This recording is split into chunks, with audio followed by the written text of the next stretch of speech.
Hmm.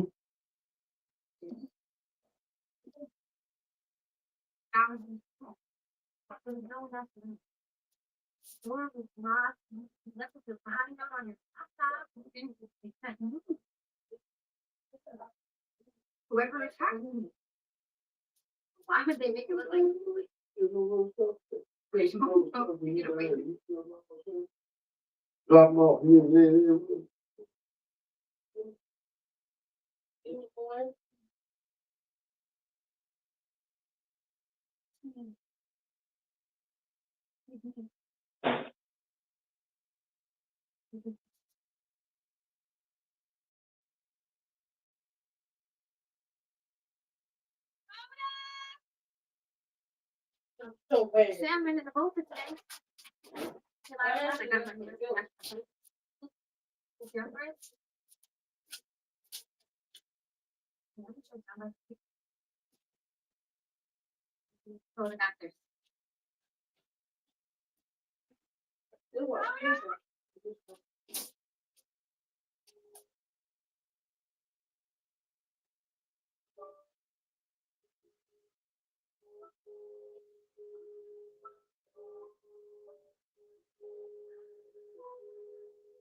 Shouldn't have reminded you. So embarrassing. Yeah, I want to show you something. It's over there. Let's go. Come on, come on. We'll go. You can have like, come on. Are these girls?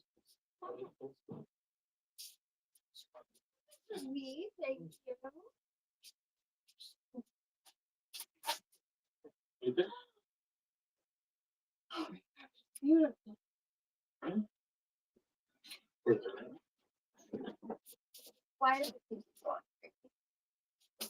I don't know. But I know you. Let me tell you. Yeah. Promise. So nice to see you. Happy.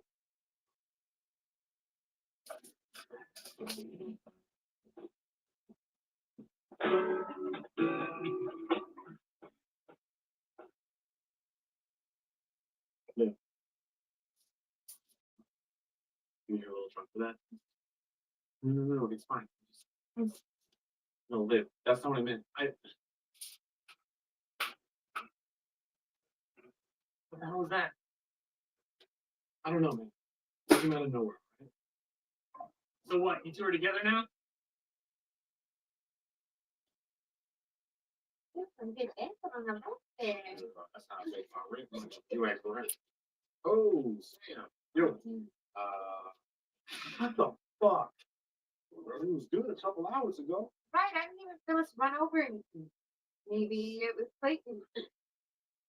What? Lee, why would Clayton bring his drunk ass?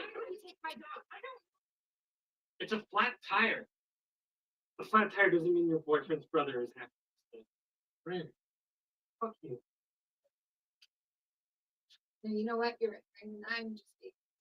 Hey, whoa, bring it down. What y'all got? Say it. You got a spade? Okay. Look, we're like a half mile from the cat, right? Can you just walk the stuff back and I'll deal with the truck Monday morning when we come back? It's the best option we got. Okay? Oh.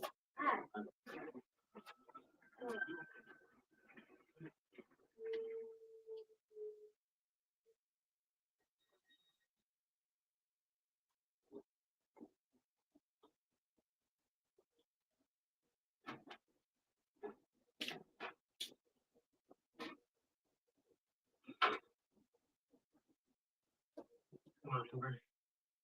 35. Right.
Welcome to day.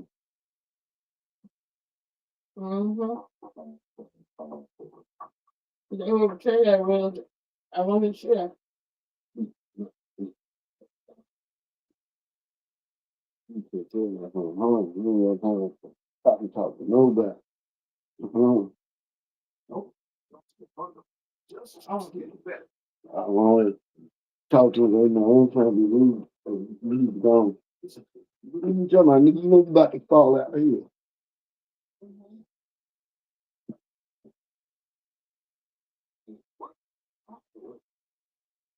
I can't believe they were doing the start. I can believe that's the dude that said that was saying no, they were start. Yeah. No, none was wrong. Yeah. Trying to do it. Him, Jennifer, all that. Yeah, he was older. Well, he was. It started with that crack. Yeah. Better than him. Started Smithfamily.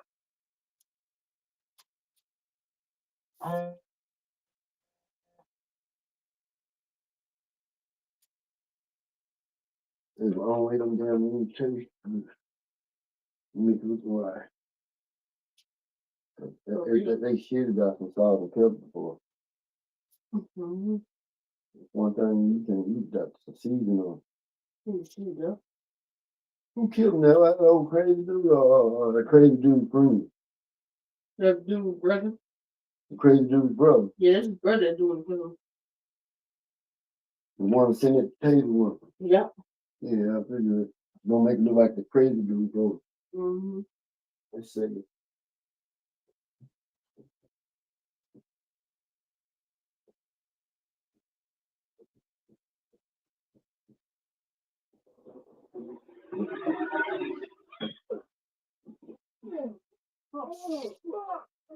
Yeah.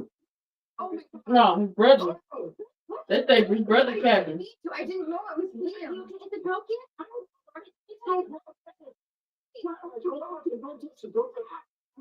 There's glasses on the floor, so be careful.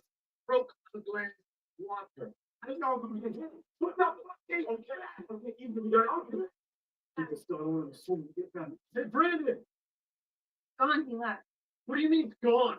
He said it's a group text. He got it over and left this. You're real fucking mature. All right, dude. We gotta get you elevated with that, and I'm gonna give you some meds tonight. Here we go. 1, 2, 3. I know. Oh, I got that, bitch. You mean that. Which brother? His brother, the white dude's brother. Stop. Thought I heard somebody. What is someone? Yeah. The bat? Thought I was protecting him. Protecting us from what? I don't know. But give me the bat.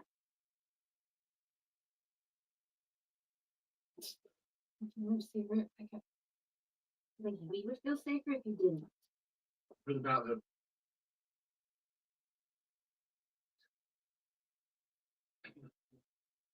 You're safe, Olivia. The rest of us who weren't. No,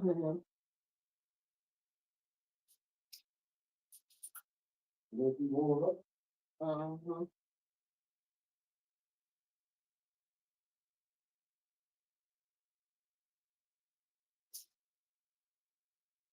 I don't know why people quit to cook eggs when they go out of town. Yeah, I'm pretty sure. When they always that's the first thing they cook when they go out of town.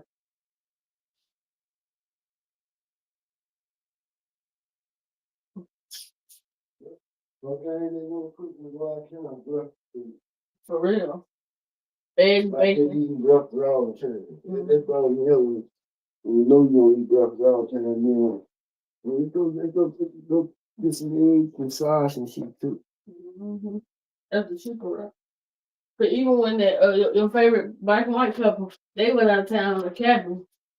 They had sandwich meat, and all this stuff. They went out to eat a little bit of time, but as far as going out to eat, like going out to eat and then what's name? I need to get this feeling with that drop.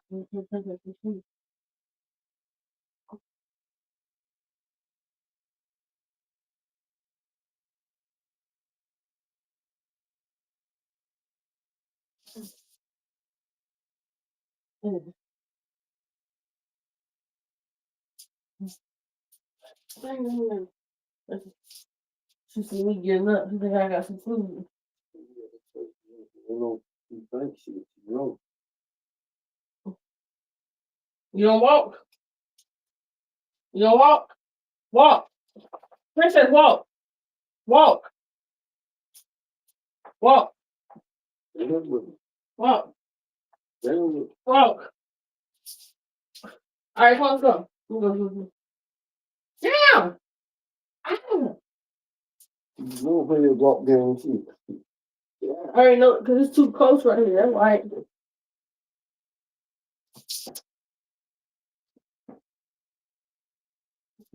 Go walk for me. Come on. Walk. Walk. Come on. Walk. Come on, princess, walk. Yo, this shit. Walk. Walk. Walk, girl. Walk. Walk. Walk, mom. Get up and walk. Walk. There you go. Walk. There you go. Oh, good.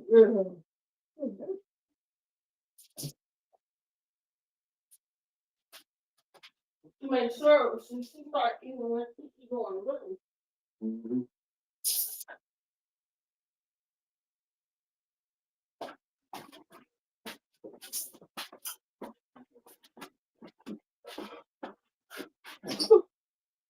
Oh, Jesus. That's crazy. There's nothing else.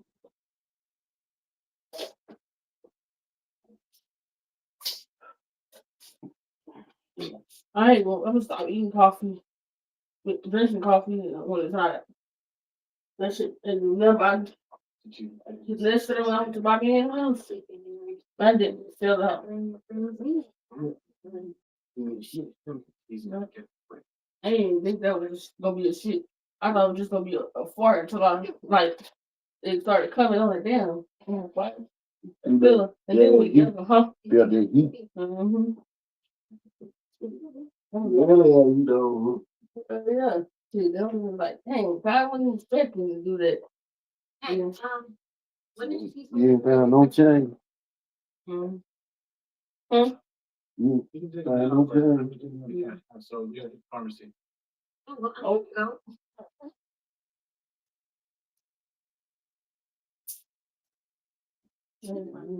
I ain't find nothing. That's when we put pennies in that thing all day. What time? I've never seen down there. You don't do I ain't do nothing. that. You put a dollar, you put a penny in, and you not one crumb and shit out. Mhm.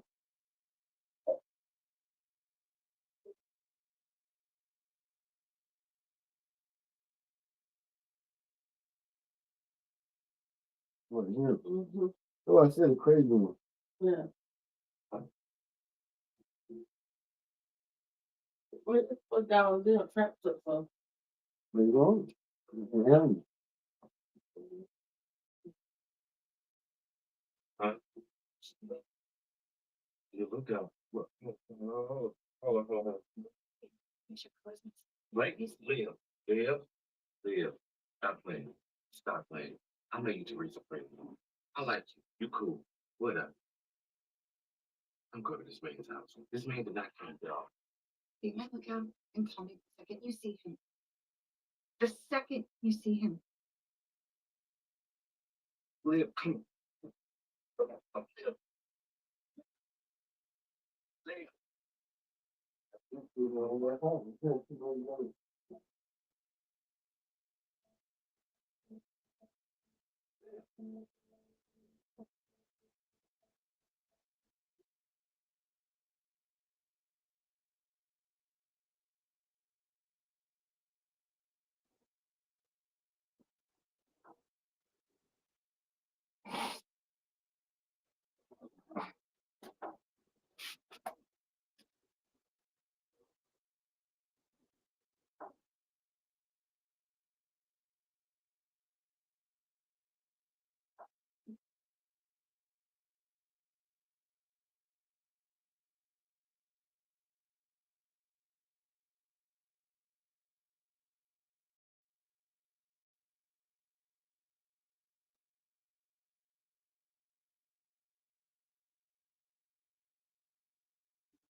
Mm-hmm. Damn, all of them blood.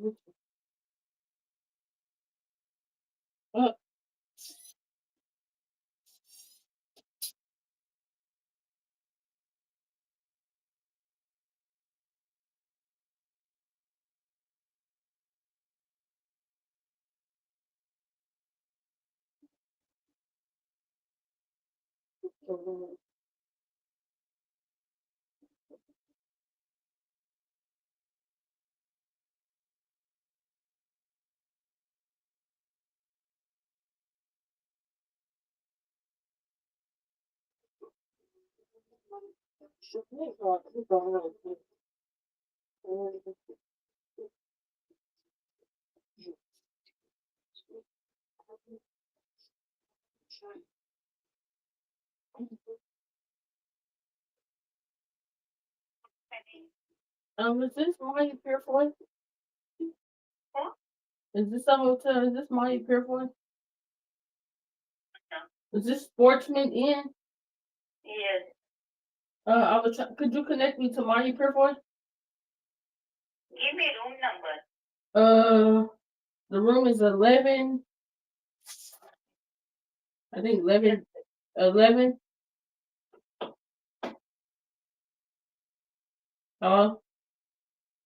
It's 111.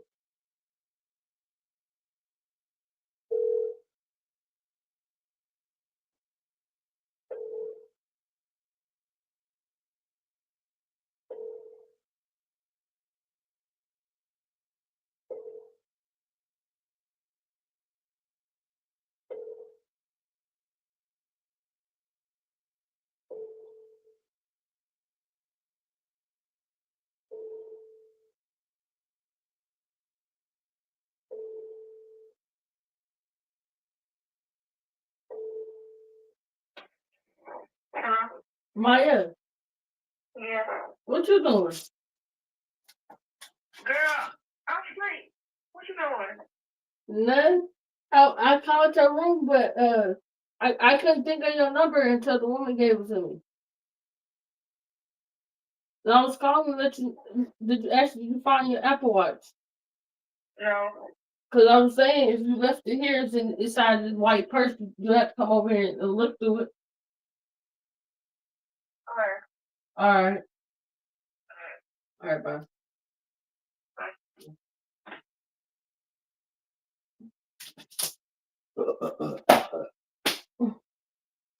Joey.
What is he doing?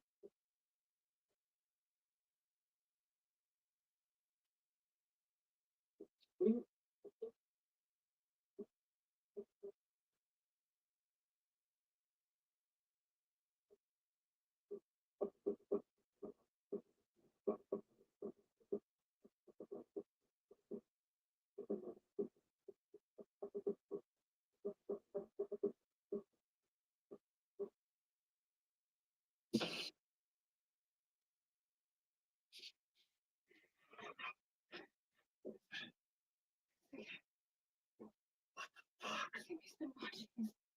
That's my room. Sam.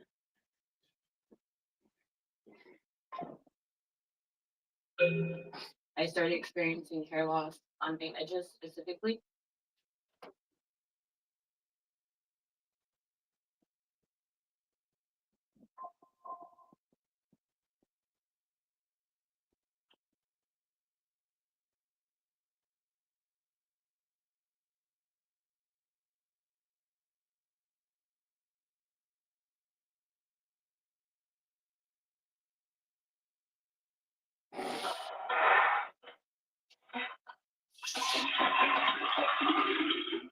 We got that blood.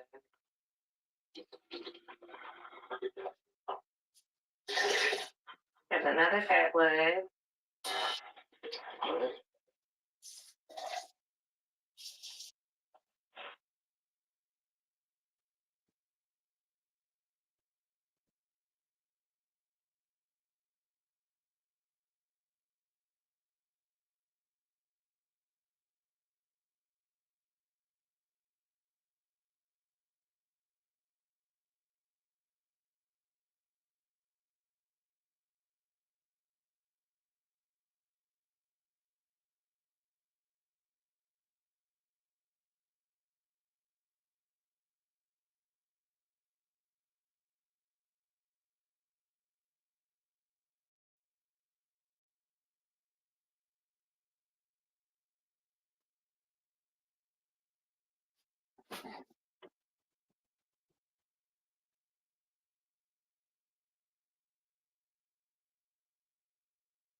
Their songs ain't going nowhere. I'm scared.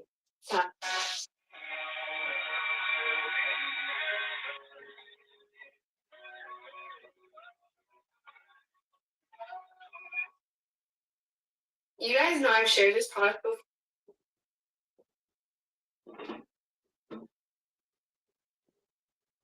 All right, guys, ready? 3, 2, 1.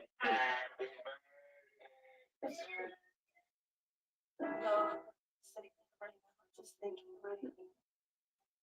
One day we're not gonna be here, so just accomplish your goals and go for whatever you want to do.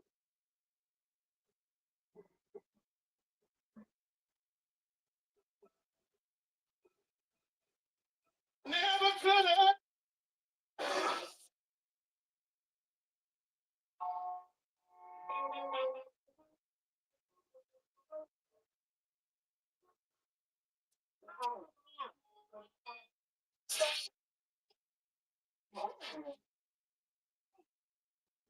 Were you spying on us? What the fuck were you two just in my camp? You're a fucking pervert. I don't know what you mean. No, you know what I mean. Fucking cameras up there.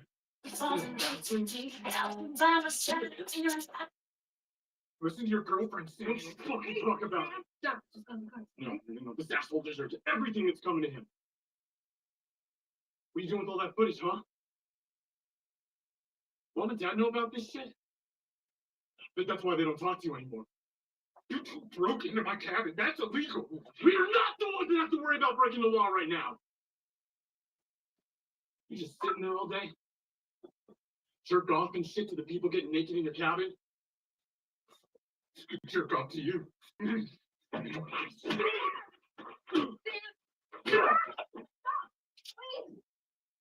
Where did this go to?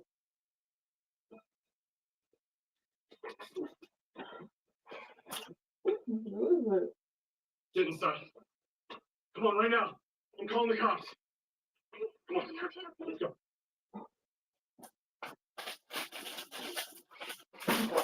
Somebody dropped off one.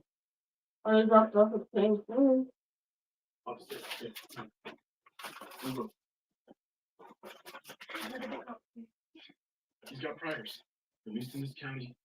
Are you serious? My dad always had an issue with that. But I didn't know stuff like this.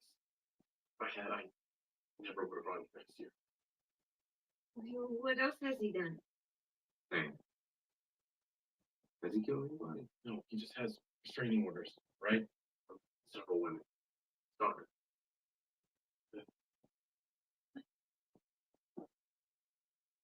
I think I'm right. I hope I'm wrong.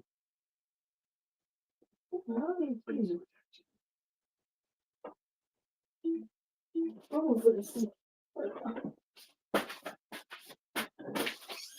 No, that's all that that's all they drop off. I'm missing some stuff. Like, it was going to be some more stuff that was going to come in the TikTok shop. Because remember that tea stuff that I told you about? They said it was delivered. I can't even make the video for it. No, I didn't look on it. They said it was delivered by the mailman. Get your ass in here. Move. Yeah, it's supposed to be about 16 coming today. The two from this prop brand.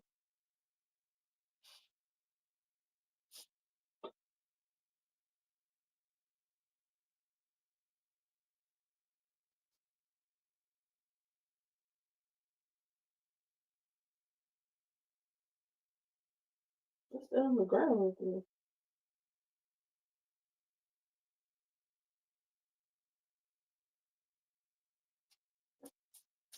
Okay. That was good. This today. This. And then two of these. Maybe that. What you doing?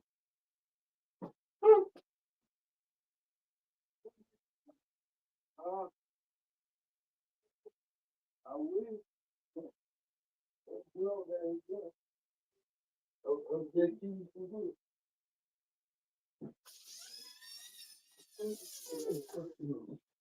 Well, I actually you were the one that I don't see where he getting me. no, I think that's what I want to I didn't know that. You know, see you checking everything.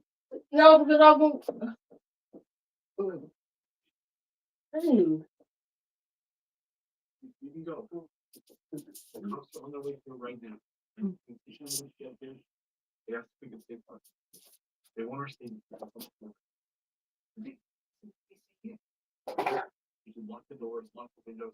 yeah, but so I'm like, dang, I hope you get some more shit. Just I hope you get two of them. How about we just go? It's no shit. Yes. Yeah, his brother probably know he's doing this shit.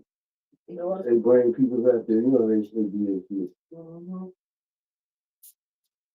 I hope it's more dog shit for Princess. Yep, right there. That's a whole bunch of base or something. It's like that same brand into the bathroom, For the dog. but no, that ain't the dog one. It's some for hair shit. Well, I think your fiance would. What do you want in my fiance?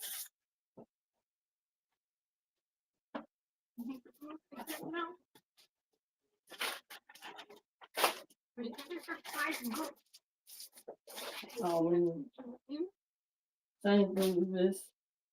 said no, and we got in a huge argument. And he drove off, pissed at me, and he crashed his car, and he died. And this whole time, you think that was fucking crazy.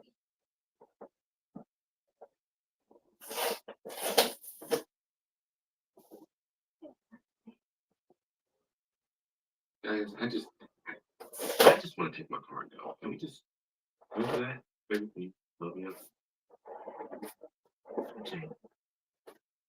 Guys will just have to calm down. What you want to say? You want to tell a story? I'm not gonna leave her here alone. Crazy, man.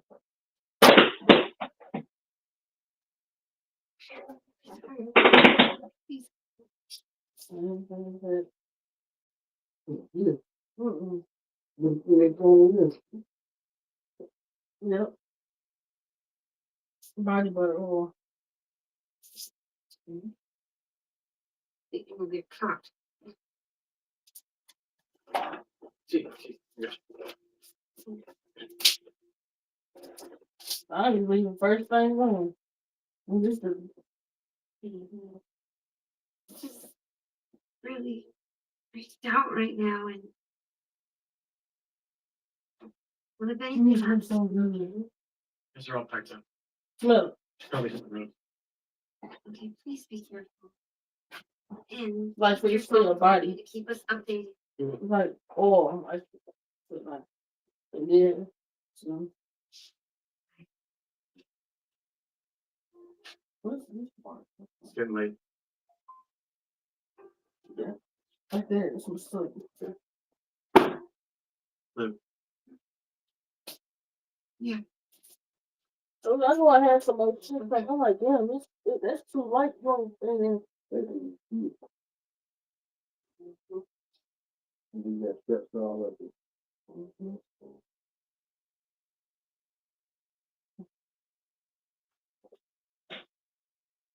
Liv. Yeah? Buck's finally here? well, he's a killer.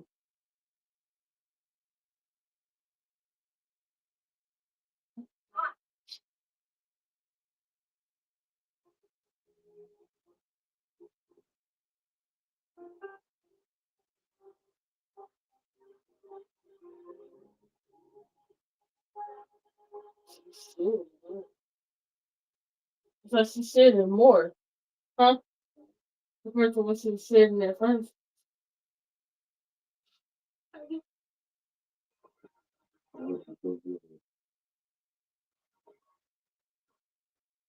So, what do we do now? We just wait for the cops? Or? Yeah. I'll Shouldn't be leave. long now. Can I get you a drink? Yes. Please.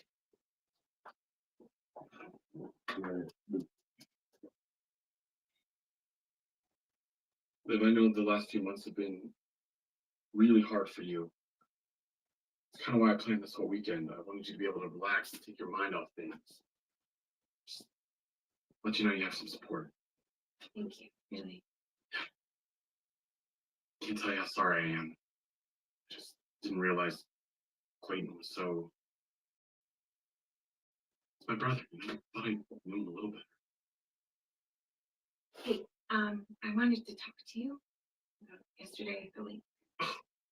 But don't worry about it. No, really. I'm really sorry if I made you feel uncomfortable in any God, way. Liv, no. Liv, you don't make me feel uncomfortable, okay? If I'm being honest, the kiss felt right. Guys, I always felt that way Just about put you. no finger. Mm. I don't know what's wrong. Maybe I even Sweet. Yeah. Thank you. Anyway, Yeah. Hmm? Well, Yeah. I don't know. Just, it wasn't fair.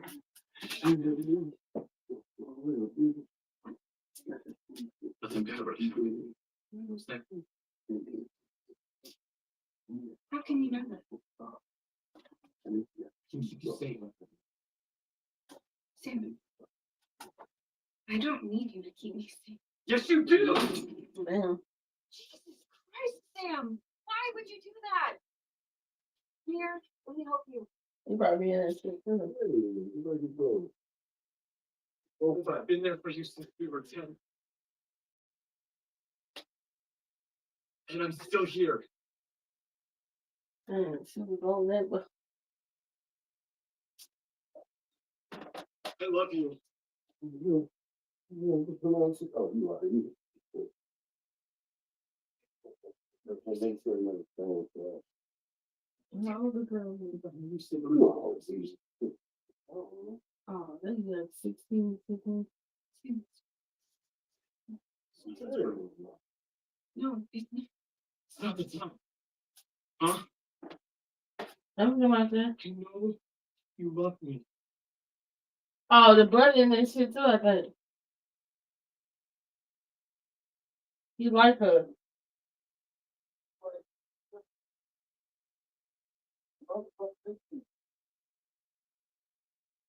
They dead? Yeah.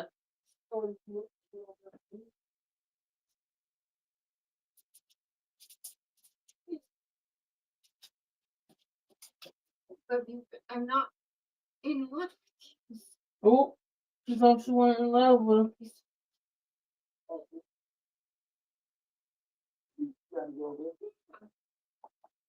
Especially when you just found her dog. Mm-hmm. What are you doing? Hey!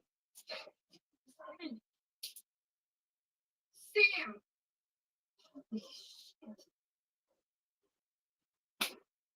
Do you feel better now? Did you get it out of your system?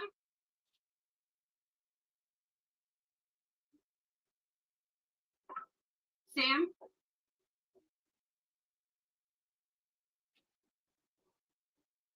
I'm coming down.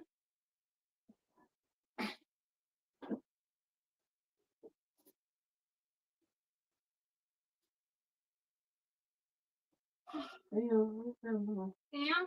Tropical dew, fever oil from the brain goddess. Let's see, it's a ritual strong Sam? hand that made with small virtues.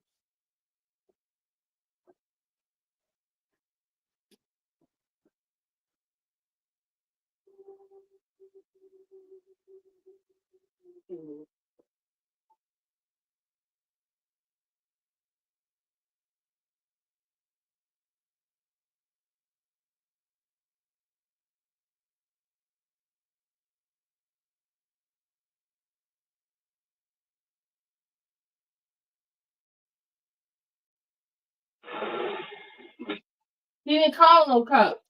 Switch to square, enjoying over 4 But the friends called the cops. Yep.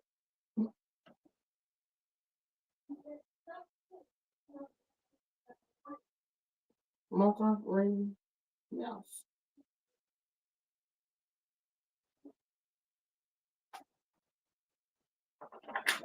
Because it came in. That's the name of it. It's wireless.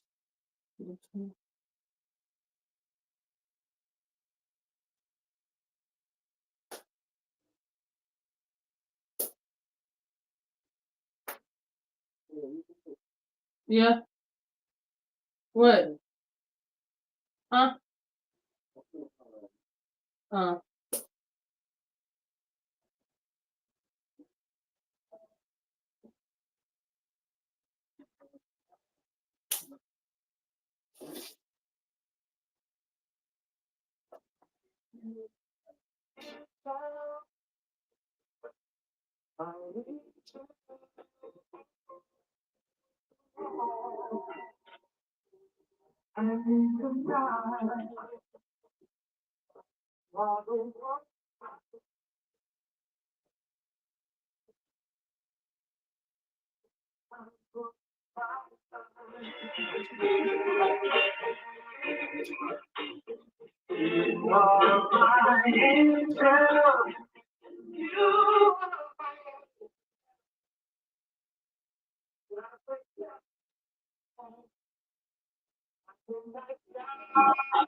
Don't cry, please. Hey, don't cry, okay? That breaks my heart. What? Didn't it come like Yikes. hard about? I didn't want to hit you that hard, but you know, you just made me so fucking angry. It's your fault. It's over trying on target. At least she can hit you really fucking hard.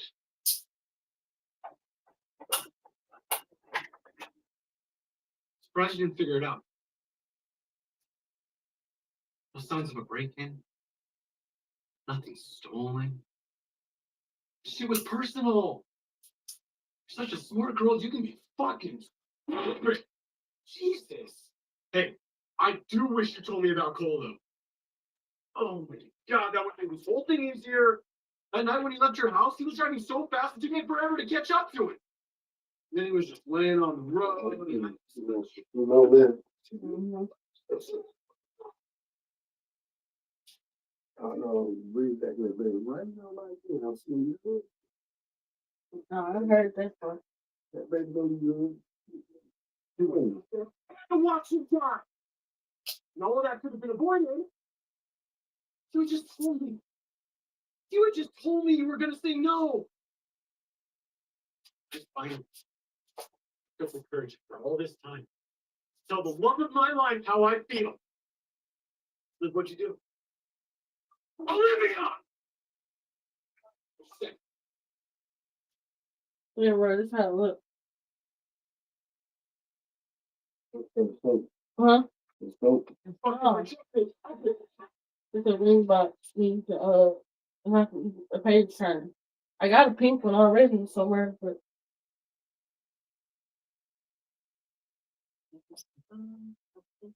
Where's brother? his brother gone. His His brother wasn't doing it. It's him. You're not even gonna realize, but nobody fucking cares about you the way that I do. You put this one, you can control the music. This How one, many pieces fucking you shit can is the panel, guy what's who it called? the Page woman turn. I do it before she goes to goddamn afraid.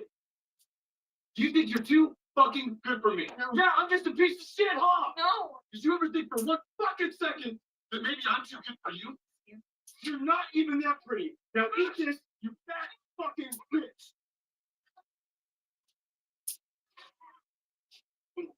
I think his brother gonna say it, huh?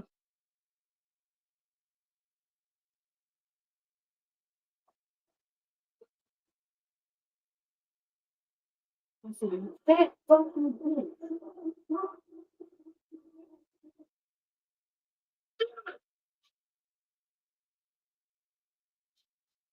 You fat fucking bitch.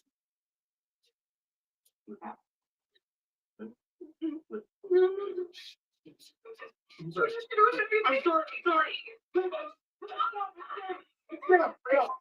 I'm sorry. I'm gonna fix it. I'm gonna fix it. I'm gonna fix it. I'm gonna fix it. I'm gonna fix it. There's some instructions on how to do it. Sam. Let me fix it. Let me fix it. Okay? Just let me. I'm just gonna, I'm gonna get you a towel. It's okay. It's okay. It's okay. It's okay. It's right back. Do not move. Don't move, okay? No, this is small one. This one you just turn your pages on.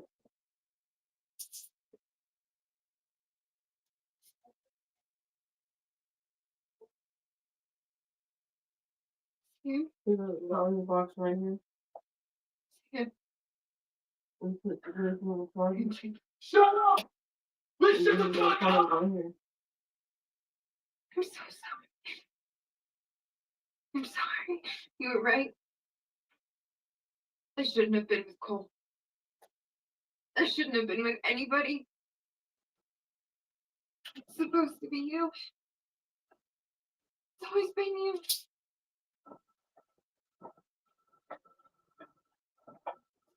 Sorry. I'm sorry. I'm sorry it took me so long. It's not.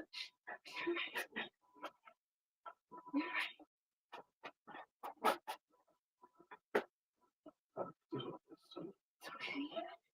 It's okay. This is my fault. This is my fault. Do you understand? No one has to know. Say my love.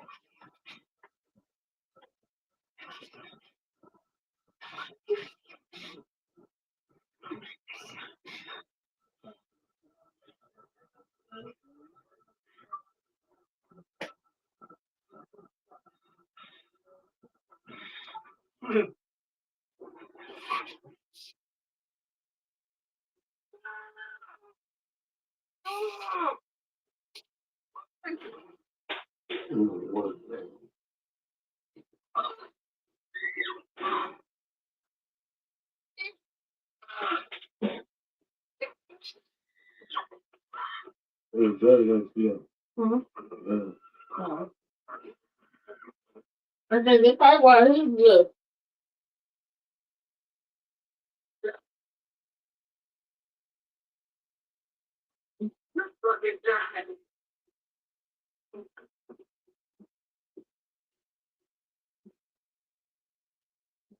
I want to remind one of you for sure. I think.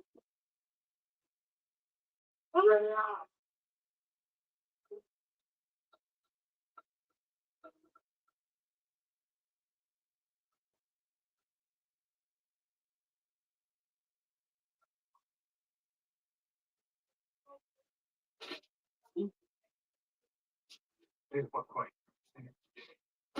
He was crazy.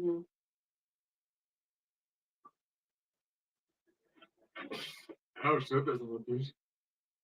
Shit, where is she? I don't know. Where the hell have you been? You told me. We have to hide. Listen, we need to find her or she knows fucking everything. What does that mean? What do you mean, what does that mean? She knows fucking everything, right? She knows about you, she knows about me. Over it, done. What are you gonna do when we find her?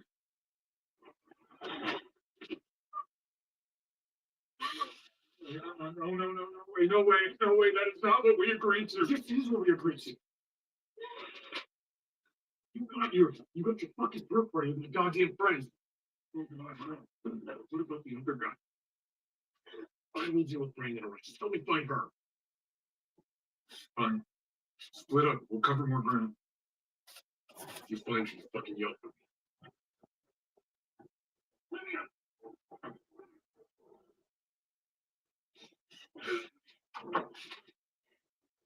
I don't think he was in it.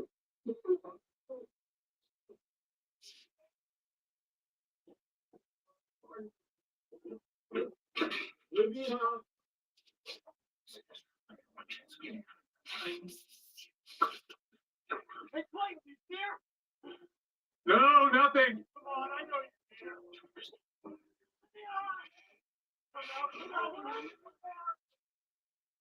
Where are you?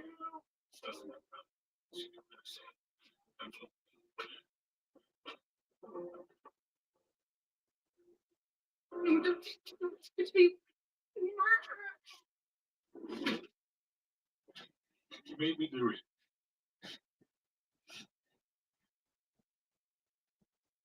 Bullshit. I was just supposed to hide in the dark. No one was ever supposed to get hurt. I didn't want to hurt anybody. Sorry.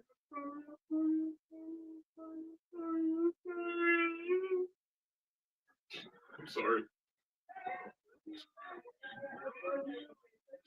He's not gonna stop hiding here. Come on. Take this and use it if you have to. You got me? It's loaded. Just pull that back and shoot. You understand?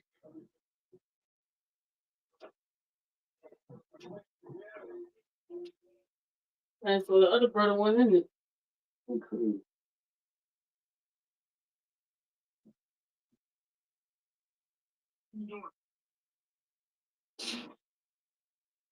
Blaine!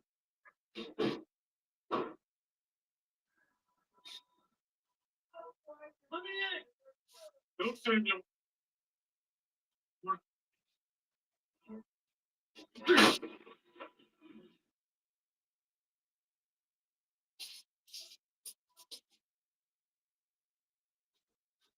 Need a new slider anyway. The lock was sticky. Jimmy, look. Nothing new. Clayton, I thought I asked you to help me look. Mm-hmm. Then why the fuck are you in the cabin? Jimmy had to check the video cameras. I thought I could see where she was headed from the beach.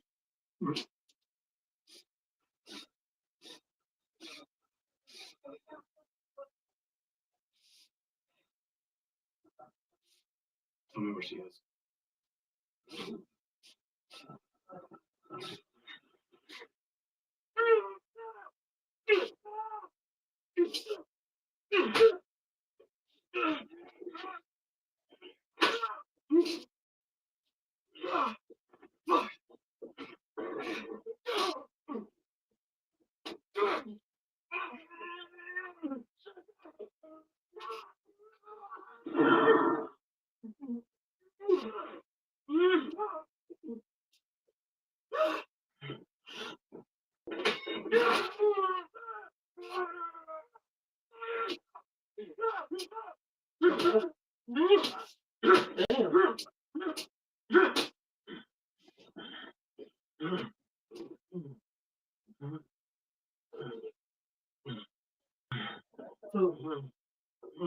I'm strong. Still a piece of fucking shit.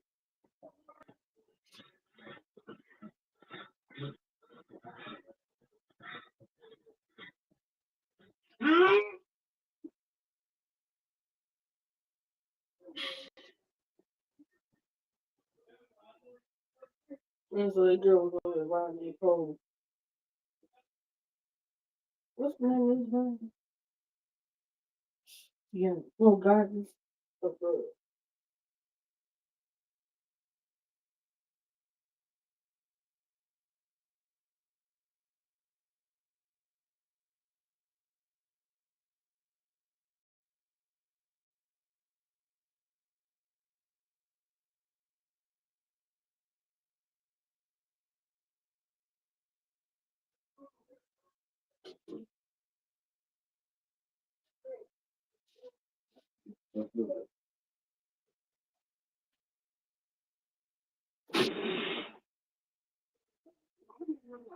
Well, you go, man.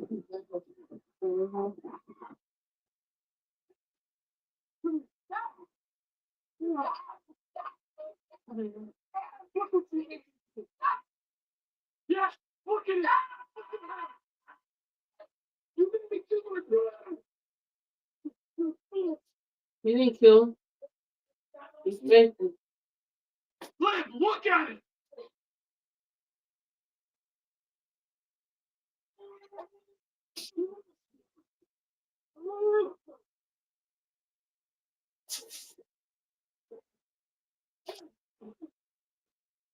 You are fucking dead.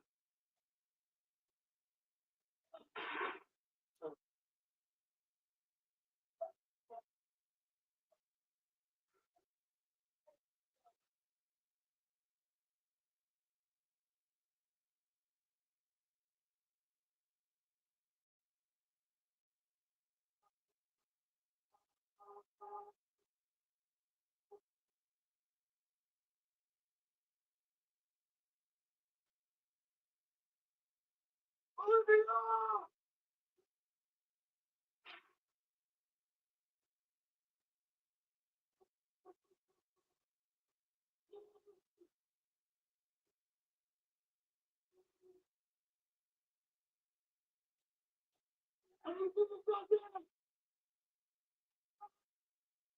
I will find you.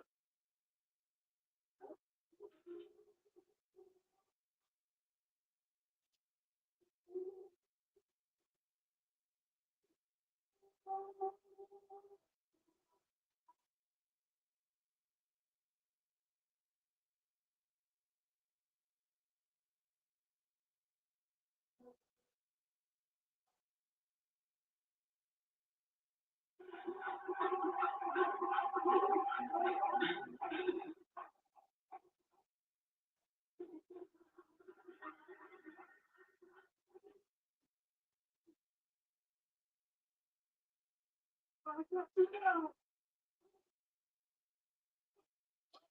You did it, Brad. You had it. You killed God. Brandon. The fucking brother.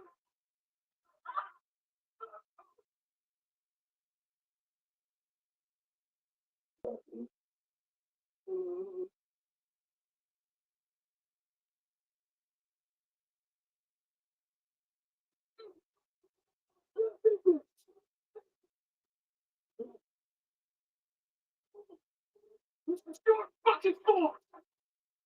Not me. You. Ever. You hear me? Uh-uh. Oh, it's set.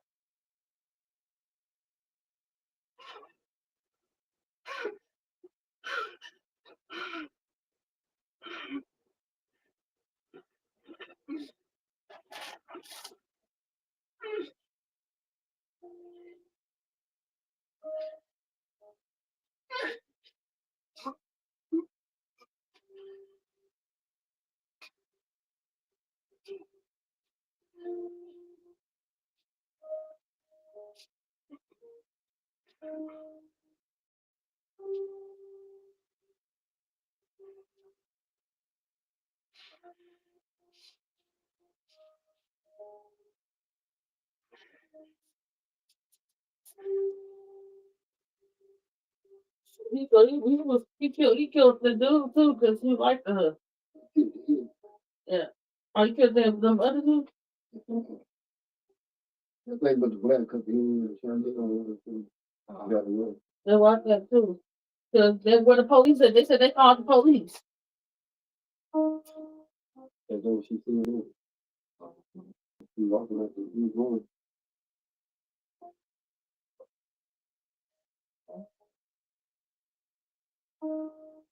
We don't need y'all, man. Don't need them over there. Give me some.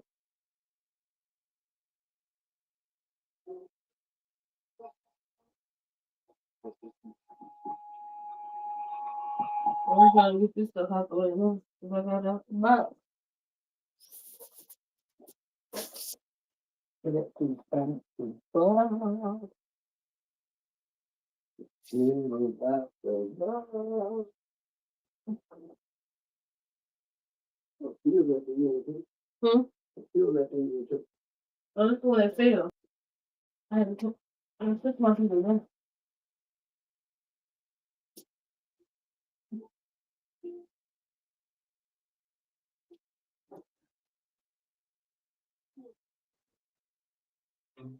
Think of all the places that could expose you to identity theft and financial loss.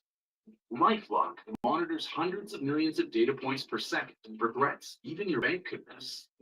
If your identity is stolen, our US-based restoration specialist Fix It guarantee, backed by our $1 million protection package to help cover stolen funds, experts and lawyers, Yes. and out-of-pocket expenses. Join LifeLock, the leader in identity theft protection.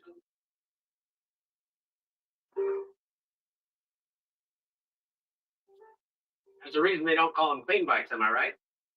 Yeah. The dirt bike gas stations. Ooh. You gotta start at the top and work your way down. Want me to do yours next? Oh, you're from Oklahoma. They have to fill the silence. The bathroom code's 9914. Progressive can't protect you from becoming your parents, but we can protect your home and auto when you bundle with us.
It's something funny their fence. They can't look like. Well, I'd still pick Pluto, my favorite planet. Pluto isn't a planet, Dad. It's a transit-turning object.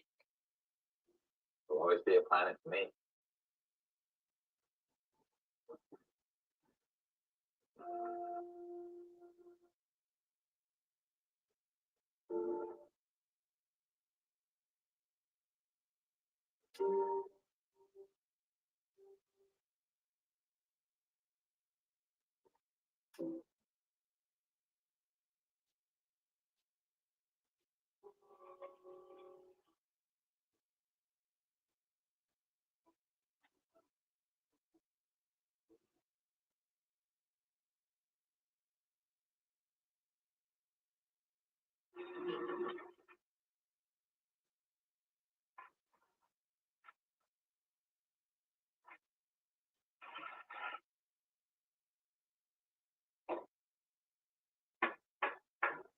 Housekeeping. Housekeeping.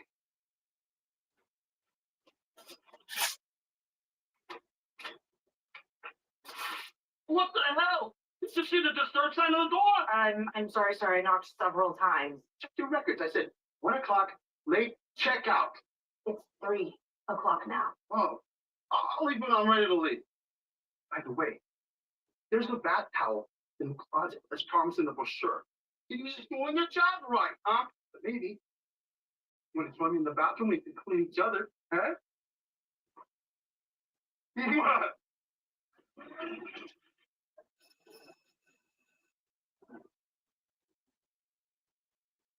Hey, those fingers taste good. My dad's gonna be here in a second. You wanna ride home? My mom will be here soon. I gotta get a grade on my math test. My dad's gonna get me a new phone. God, he said that. That's Almost failing is still passing. Wanna hang out next week?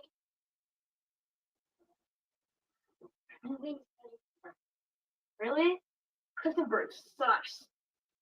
I don't think my mom will let me go there. See you, Kevin. Hope we don't get murdered in Cliftonburg. Hey, that kind of rhymes.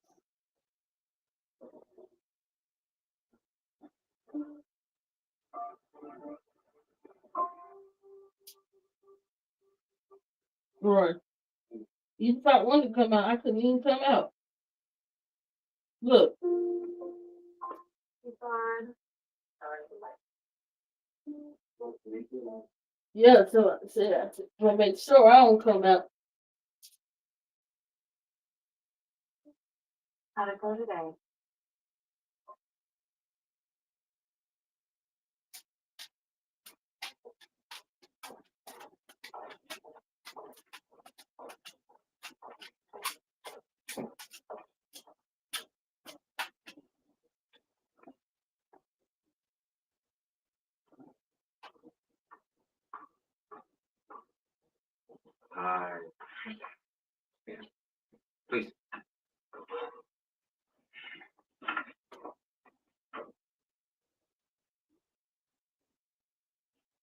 She's behind too. So you used to work at a bank, Yeah, Spring Glen Community Bank. and you're okay with the odd hours? The website said early morning, Right, like starting around 4. 4 a.m. So it looks like you're gonna have a job in a while. You think you can adapt to having a job again? Yeah. Because of my strength, I've been a full-time mom to an autistic child for the past 8 years. No weekends, no holidays, no friends, no colleagues, no reward system to motivate me. It's not on my resume, but I am more capable of high intensity work than you can imagine. The more demanding, the better. I need this job. Thanks. We'll take all that under consideration. Thank you. That's all I ask. I appreciate you coming in. Don't tell me what.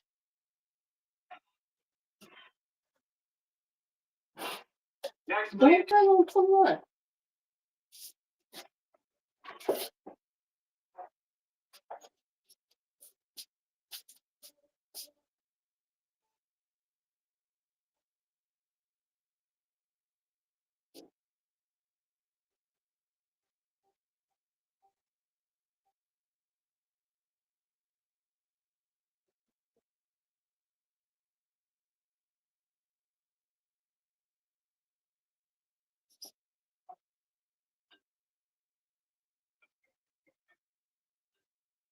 Right. If I come out there, I know. what time do work? Right there. Huh? What's that? What's that? Damn.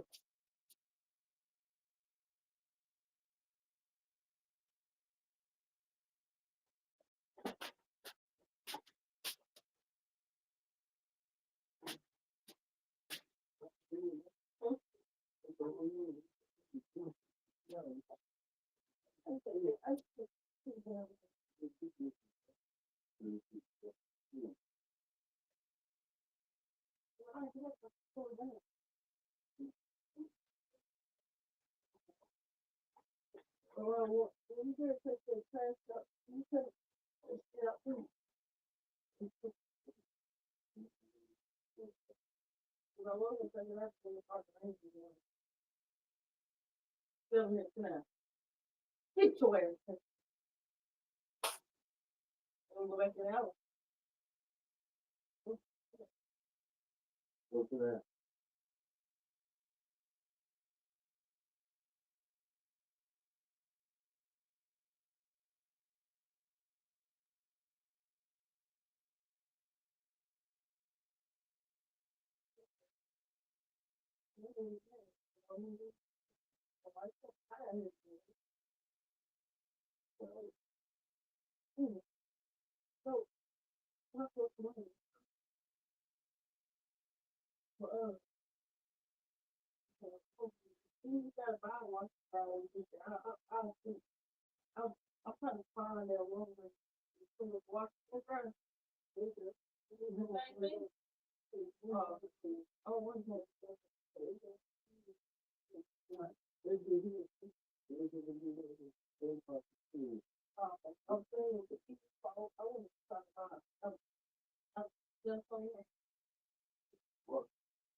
That's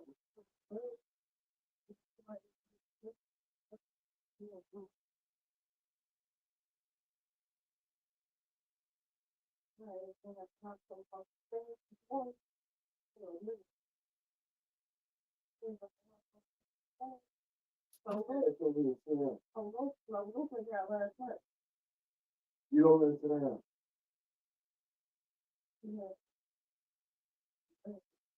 Sit there. Sit down.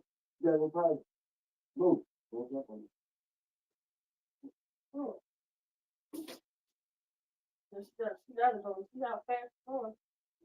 Go.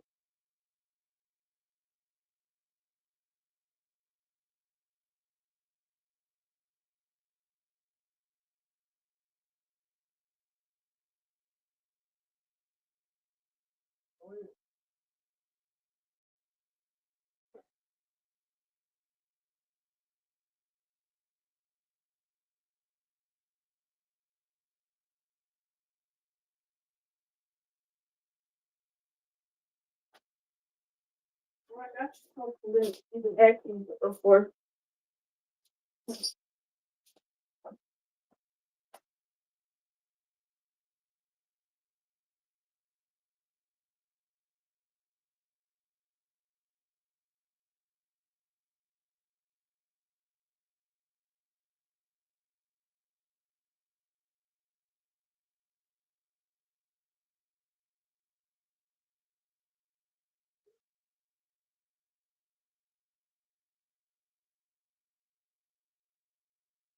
I'm gonna try this.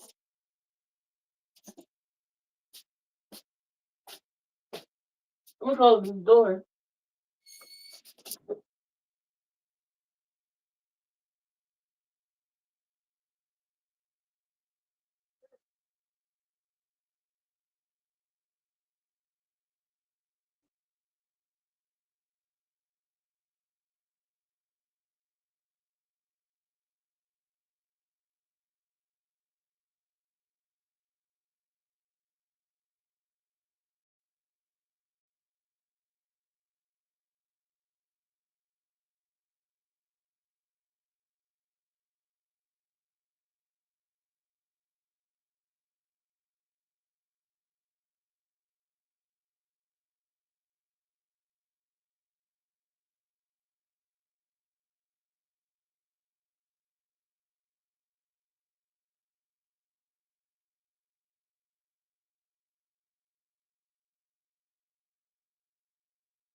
Treat,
treat. Treat, treat.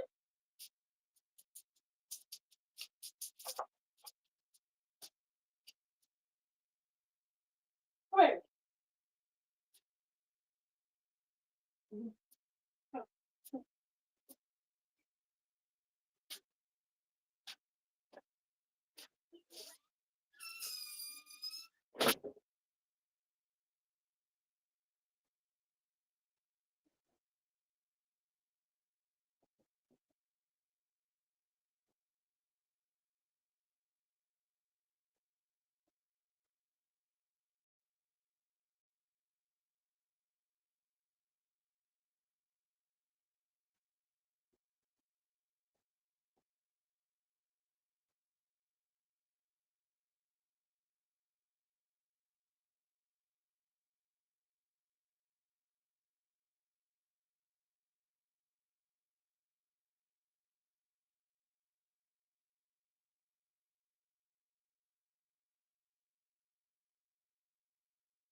My phone case back home. I meant to bring the key to my phone case back home. Please, thank you. Appreciate you so much. I'm done.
Oh.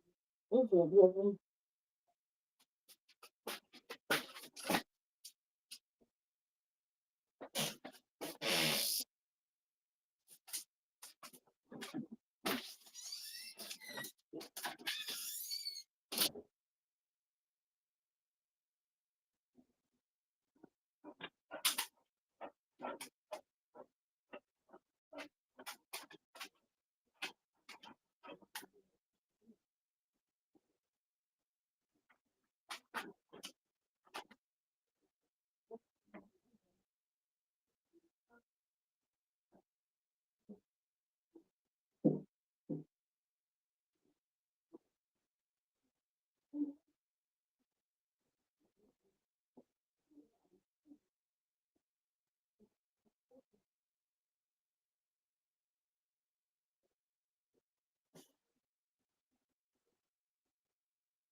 Smell.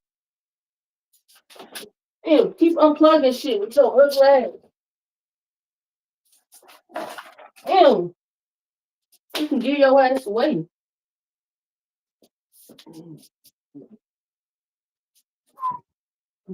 Hot in here. We clean this area. I just have to clean that one. Huh? You cut that fan, ain't you hot one? No, What's wrong with you? did Oh, I just got texted one of them text me back. But you want to go down there and get him. What the That's fuck? okay.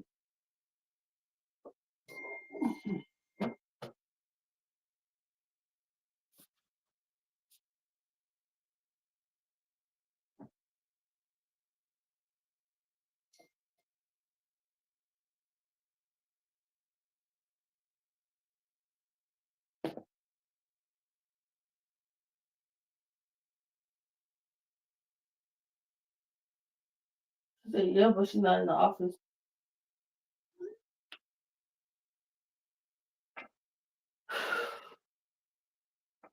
Tell it be you. I guess she said she had. I don't think she had to say, I got to get to know you before I do that. I don't think she had to say, I got to get to know you before I do that. Study saying no. See what I'm She saying? said, yes. Oh, my first time, yeah. Mm. Well, you gonna go down and go get him? Well, then I'm not going. Because I'm tired of going down there. And because you don't want to talk to them. No. I said, I'm funky and I'm going to get in the shower.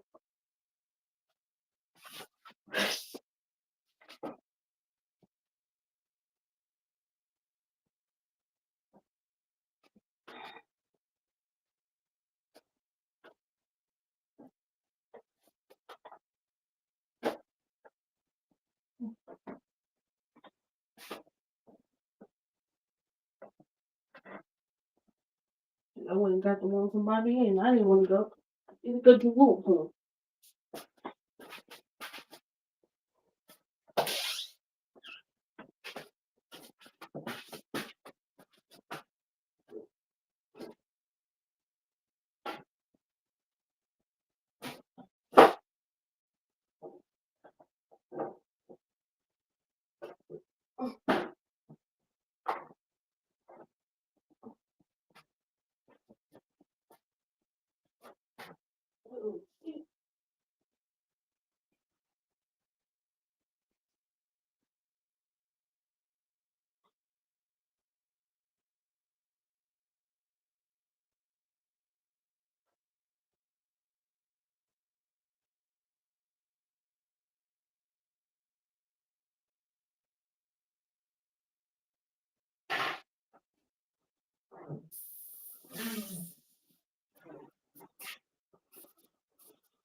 Oh, Jesus, it's so hard.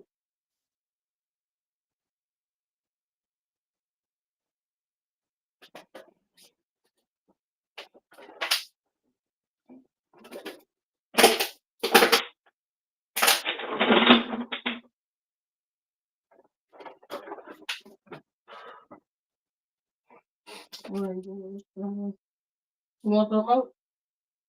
Yeah. Almost 4 o'clock.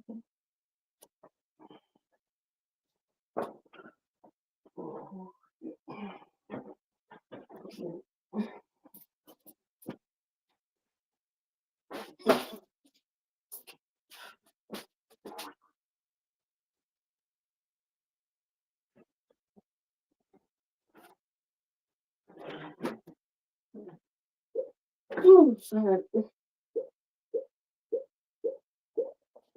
Oh, Princess, didn't put my other shoe under the bed. Oh, shit. I'm addicted to myself. I could go in the living room if I get the shower.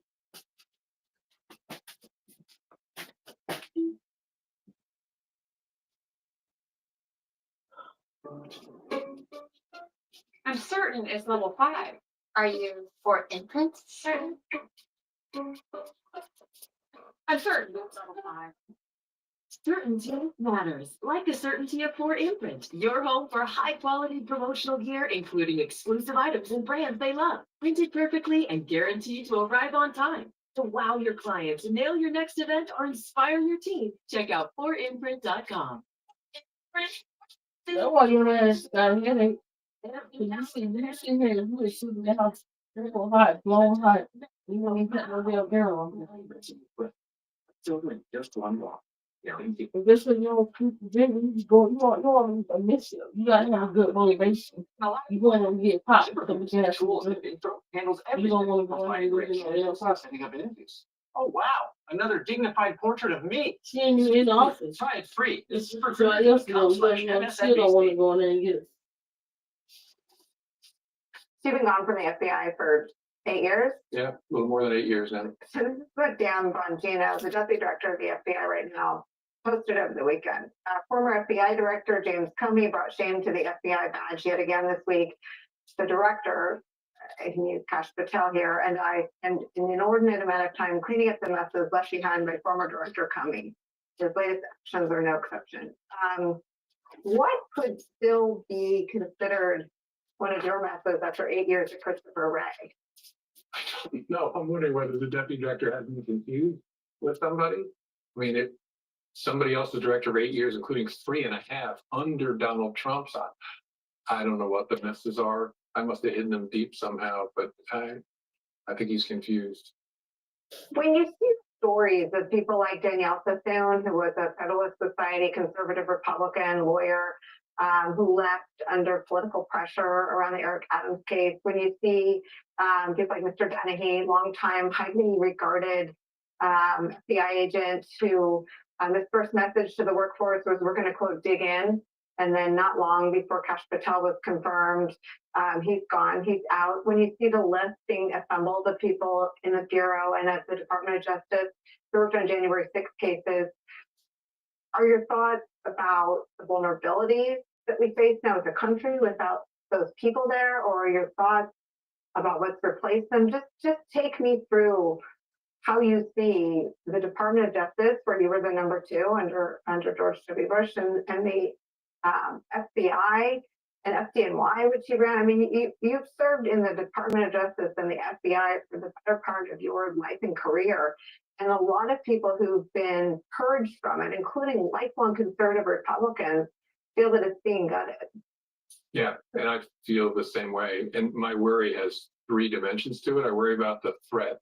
Right, there's still really bad people want to do grievous harm to America. And the FBI, by its competence, not ideology, nothing else but being able to do your job well, stops those threats. And so when great people are pushed out, or great people who stay are forced to keep their heads down, we are less capable at stopping those threats.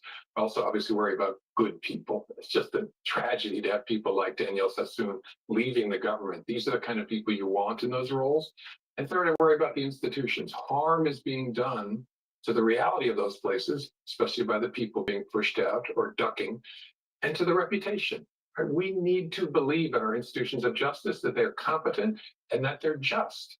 And that's harder and harder to believe. It's going to be a very painful 3.5 years, for the Department of Justice and the FBI. They're going to be okay in the long run because you don't change a culture by shouting at it or calling people deep staters. But there'll be a lot of rebuilding to be done when this is over. Most people who were involved in post 9/11 counterterror work, whether from the intel side or the law enforcement side, are very worried about a lot of the cuts, a lot of the brain drain, and a lot of the focus and assets being moved to the border. What are your thoughts? Same. And I also don't know how it is that the FBI moves resources like that. I could not move anything that had a value of implicating $100,000 or something without going to Congress, because Congress makes a law each year that says this is how the FBI in great particular is going to spend its resources. For those come through the intelligence budget. And if you're going to make a change, you got to go ask the lawmakers how to make that change. Is that happening today? The FBI has a very sophisticated way of figuring out how we should devote our resources. We never just said, the president wants us to do X, so we'll do it. We would always say, well, why? What is the threat? What is our ability to mitigate the threat, and what makes sense for us to do? I don't have any reason to believe that's going on today. Very concerning. Donald Trump fires you after he asks you to, quote, see to it to let Mike Flynn go. He's a good guy. Let him go. And you say no. What do you think he got out of the people that agreed to take this job, having all that out in the public record? I don't know. I don't know whether there were loyalty dinners of a similar sort, but watching the current FBI director sit and pal around with the president tells me he got a closer relationship than we've had in more than 50 years, right? Since Hoover, as a country, I thought one of our points of agreement, Republican and Democrat, was the FBI director should not be a buddy of the president's. And I was the 7th director, the 5 before me all tried to live that way. I knew when Barack Obama was downstairs at the FBI playing basketball, I never went down.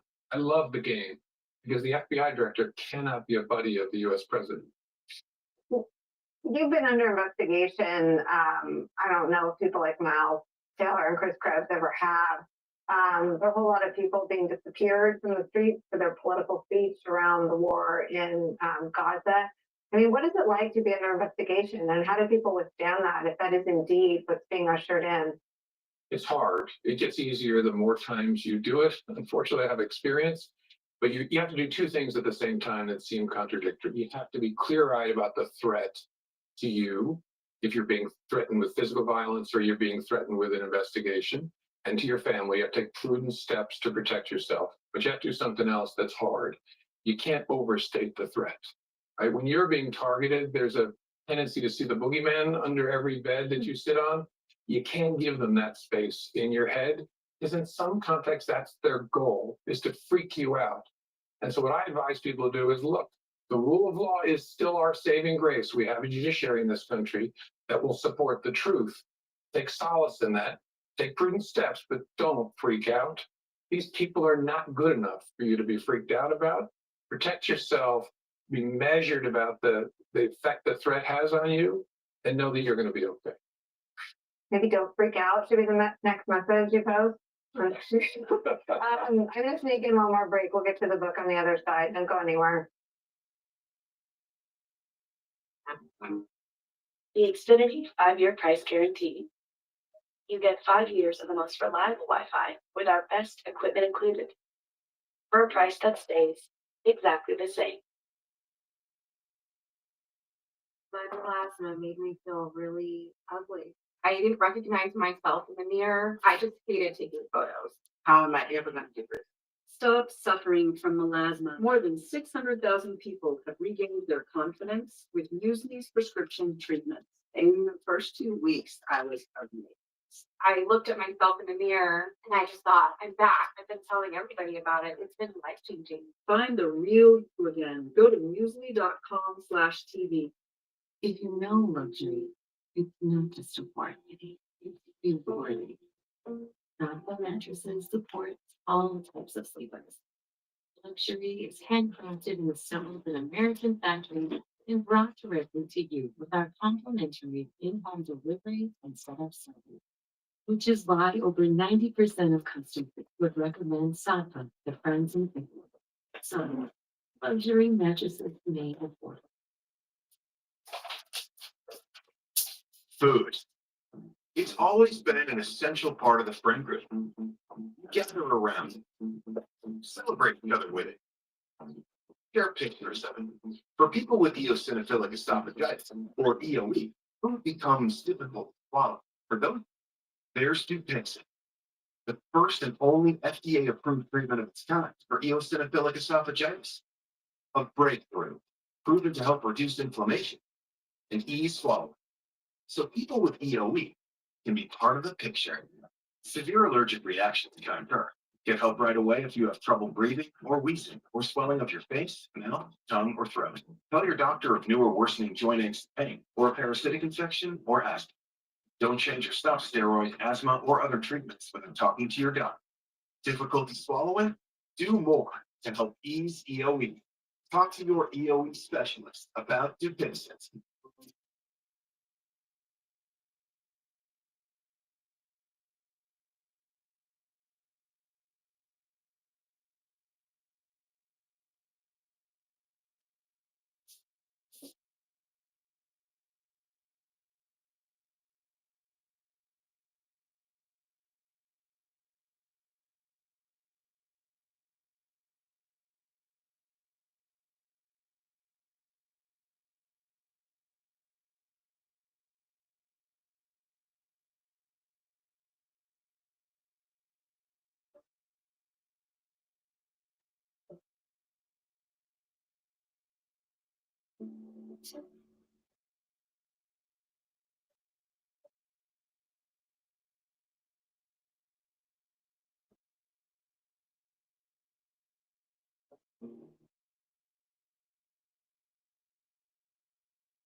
We're back with former FBI Director Jim Comey. He's the author of a new legal thriller, FDR Drive, a crime novel, out tomorrow. The books are really, really good. This one you dedicate, let me read it, quote, to the people of FDNY, past and present, who are an enduring force for good. Why do you dedicate this one to them? Because they represent something about the rule of law that's special. They have a 100-year commitment to being separate and apart from politics, having great women and men come there and just try to figure out what's true. And that maybe we didn't realize how precious that place is until it's under assault. Well, tell me about the book. That was my third, and so Laura Carlton, the federal prosecutor, is back and confronting a new sort of threat, a right-wing podcaster who's moving his followers to physically harm people. And she's trying to figure out, so how do you hold someone accountable? Where's the line between speech and crime? And it's a twisty courtroom thriller that I think folks will really enjoy. I mean, and just a disclosure, my husband was the creator of it sort of wrestles with the same question about political speech when it intersects with threats of violence. Do you think that's sort of the new threat to the homeland that all countries, all democracies have to figure out? I think so. And I saw it first professionally in 2014 when the Islamic State was using the power of the internet's unique ability to move a speaker up close to a potential recruit. And they used to whisper in the ear of young men, come to the caliphate or kill where you are in America. And we discovered the tremendous power of that voice. Well, now that voice is literal. It's the podcast that's everywhere. And so podcasters, no matter what their orientation, can whisper to troubled souls and be on their shoulder whispering a little devil all day long. And that shapes people and moves them to violence. So this is a problem, as you said, across all cultures, especially in ours. I mean, I have to come back to the story that you're in the middle of. I mean, understanding sort of the intimacy of a podcaster or a threat. Do you think about that image in any different way in the context of how close the threats are and how easily incited people could be? Well, it's ironic, right? Because I wrote the book last year. I didn't know what America was going to be like in May of 2025, and it is the way it is today. And so, yeah, the connection is accidental, but it does illustrate the power of the internet to distort and to create a furor around something that is not reality-based. We should keep talking about. Constantly talk about it. And and talk about it. Don't let it freak us out. Don't let us sap our joy in being Americans. Remember who we are and stand up and speak about it. Let me ask you this, if you're wrong, I mean, if you're wrong about it, I mean, I hope everything is all right for you and your family, but will you come back and talk to us about the process? I mean, Trump ran on retribution. You're someone he's named as a political rival since the beginning. They have spared you with all sorts of insults, unfounded, as you said. You've never been, on trial for any crimes. But if they do politicize the government against you, will you talk about it and come back? Sure. The first thing I'll do is stand up and defend myself because I'm not afraid. I believe in the rule of law in this country. It's under attack, but it exists, and I'm going to stand up and speak for it. And so they're wasting their time if they think they're going to cow me, especially if they think they're going to cow my spouse. Because that ain't happening. But sure, I'll come back if we have bigger problems. All right, deal. Thanks. Congratulations on the book. The books are fantastic. It's called FDR Drive. It's out tomorrow. It can be ordered today. You don't want to miss this one. Quick break. We'll be right back. Got eyelid itching, crusties, and swelling that won't go away? It could be Demodex blepharitis, and we're Demodex mites. We're very common and super irritating to your eyelids. But we love making ourselves comfortable here. Oh yeah. Good time.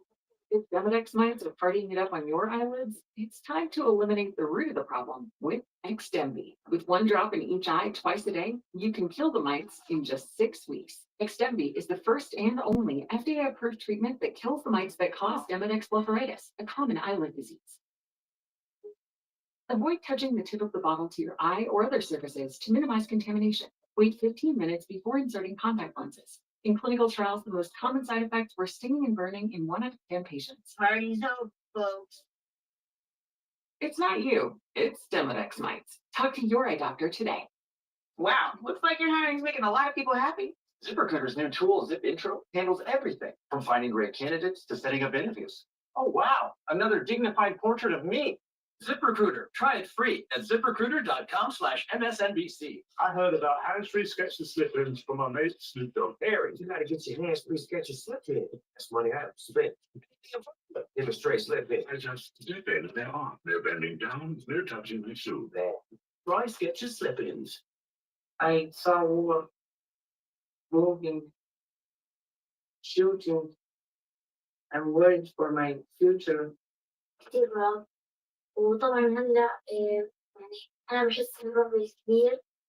بدنا بس نعيش بأمان.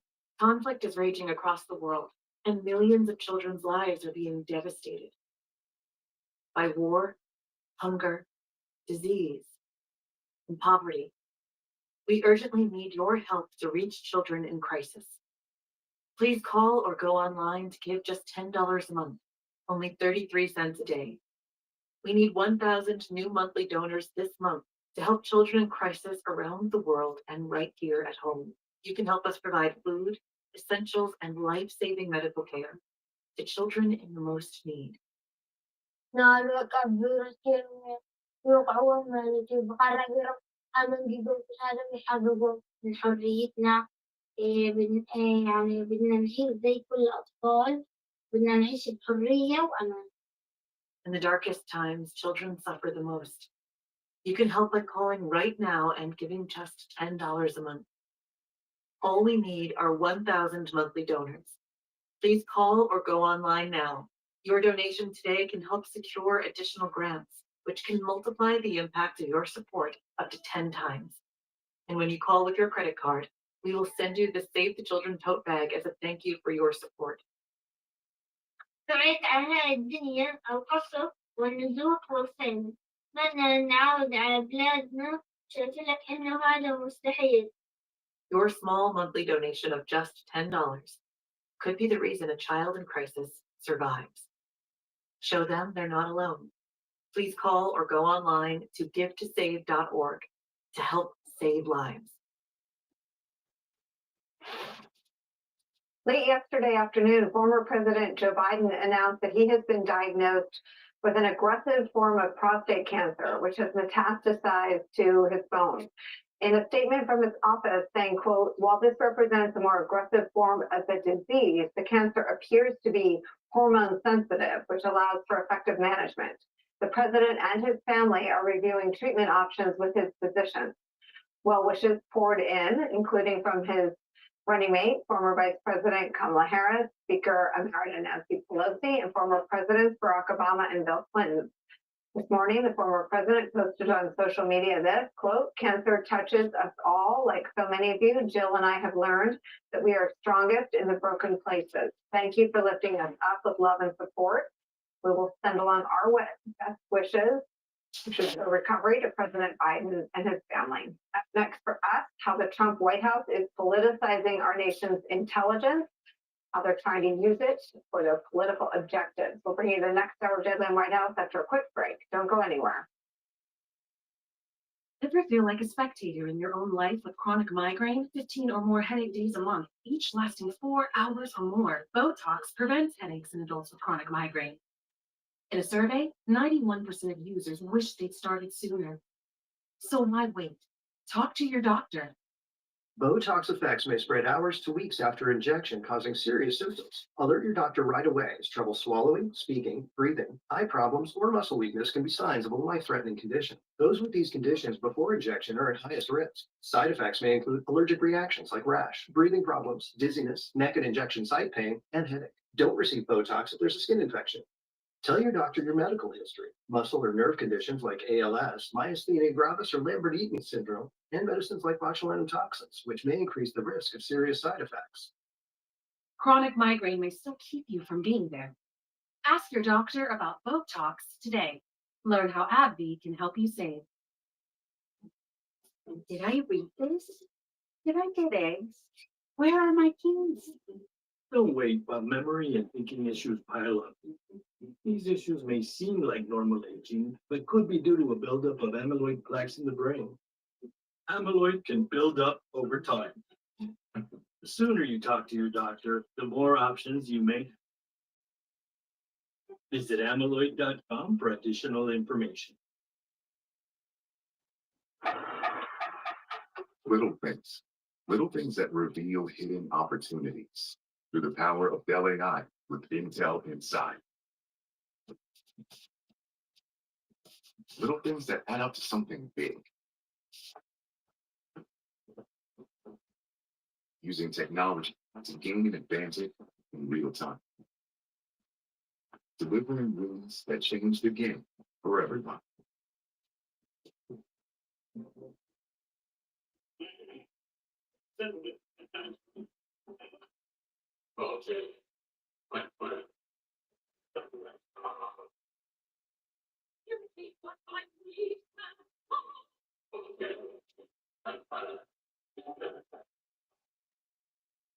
It's your money. Use it when you need it. Call 877 Cash now to get a $100 gift card for a free quote.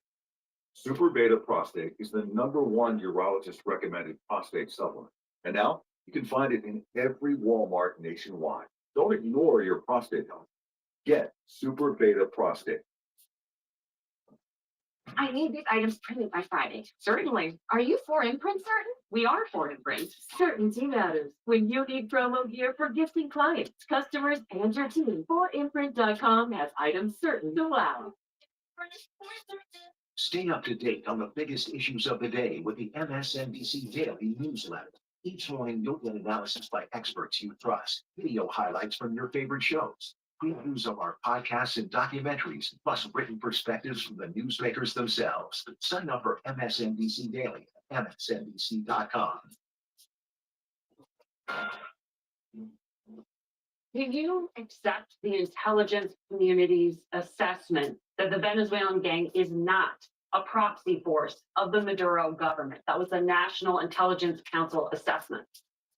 Yeah, that's their assessment. They're wrong. One of the warnings out there by the FBI is not simply that Tren de Agua are a terrorist organization, but one that has already been operationalized to murder an opposition member in another country.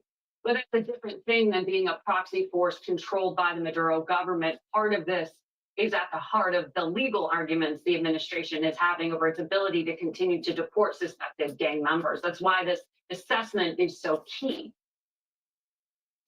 Hi again, everybody, and here we are. 5 o'clock in New York. It seems to be a theme from Donald Trump and the people in his cabinet only agree with the intelligence assessment that advance your point and your objectives. Donald Trump took Vladimir Putin's word over the word of his intelligence community years ago, and now Donald Trump's Secretary of State is openly calling false an intelligence assessment that says that the Venezuelan government does not control the criminal gang Tren de Aragua.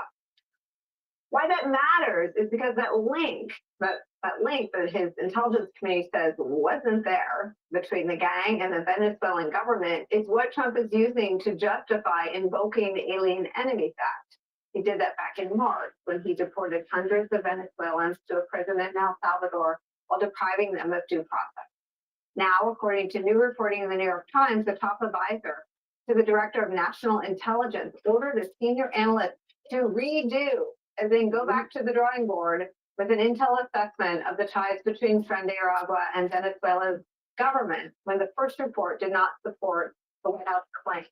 From that reporting, quote, Joe Kent, the acting chief of staff for Tulsi Gabbard, the Director of National Intelligence, told a senior intel analyst to do a new assessment of the relationship between Venezuela's government and the gang, officials said.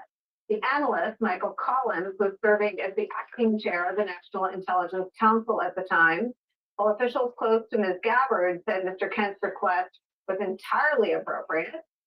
Other intelligence officials said they saw it as an effort to produce a torqued narrative with support Trump's agenda, end quote. So what did the National Intelligence Council do in response? The Times report says, quote, after re-examining the relevant evidence collected by agencies like the Central Intelligence Agency, the National Security Agency, and the Federal Bureau of Investigation, the Council on April 7th reaffirmed the original findings. The original findings were that there was no tie between the Venezuelan government and Tren de Aragua, meaning that the Council, after being asked to go back and redo it, simply reiterated a fact that undercut the administration's argument.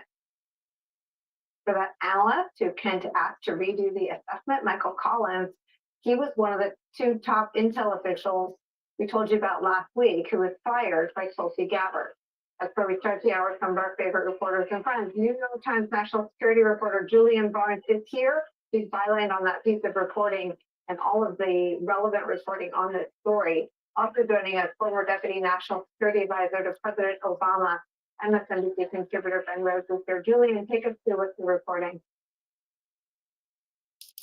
Well, you gave a pretty good summary here. What we reported is there was a White House request in February for a look at the intelligence. Joe Kent assigned the National Intelligence Council to make to do a dive into the connections between the gang and the Maduro government. The New York Times reported later in March that that assessment did not find what the Trump administration had asserted in court filings. There was no connection. The bulk of the intel agencies found between the gang and the Maduro government. There was a dissent by the FBI, but even that was not as clear, not as forceful as the administration is saying it is now.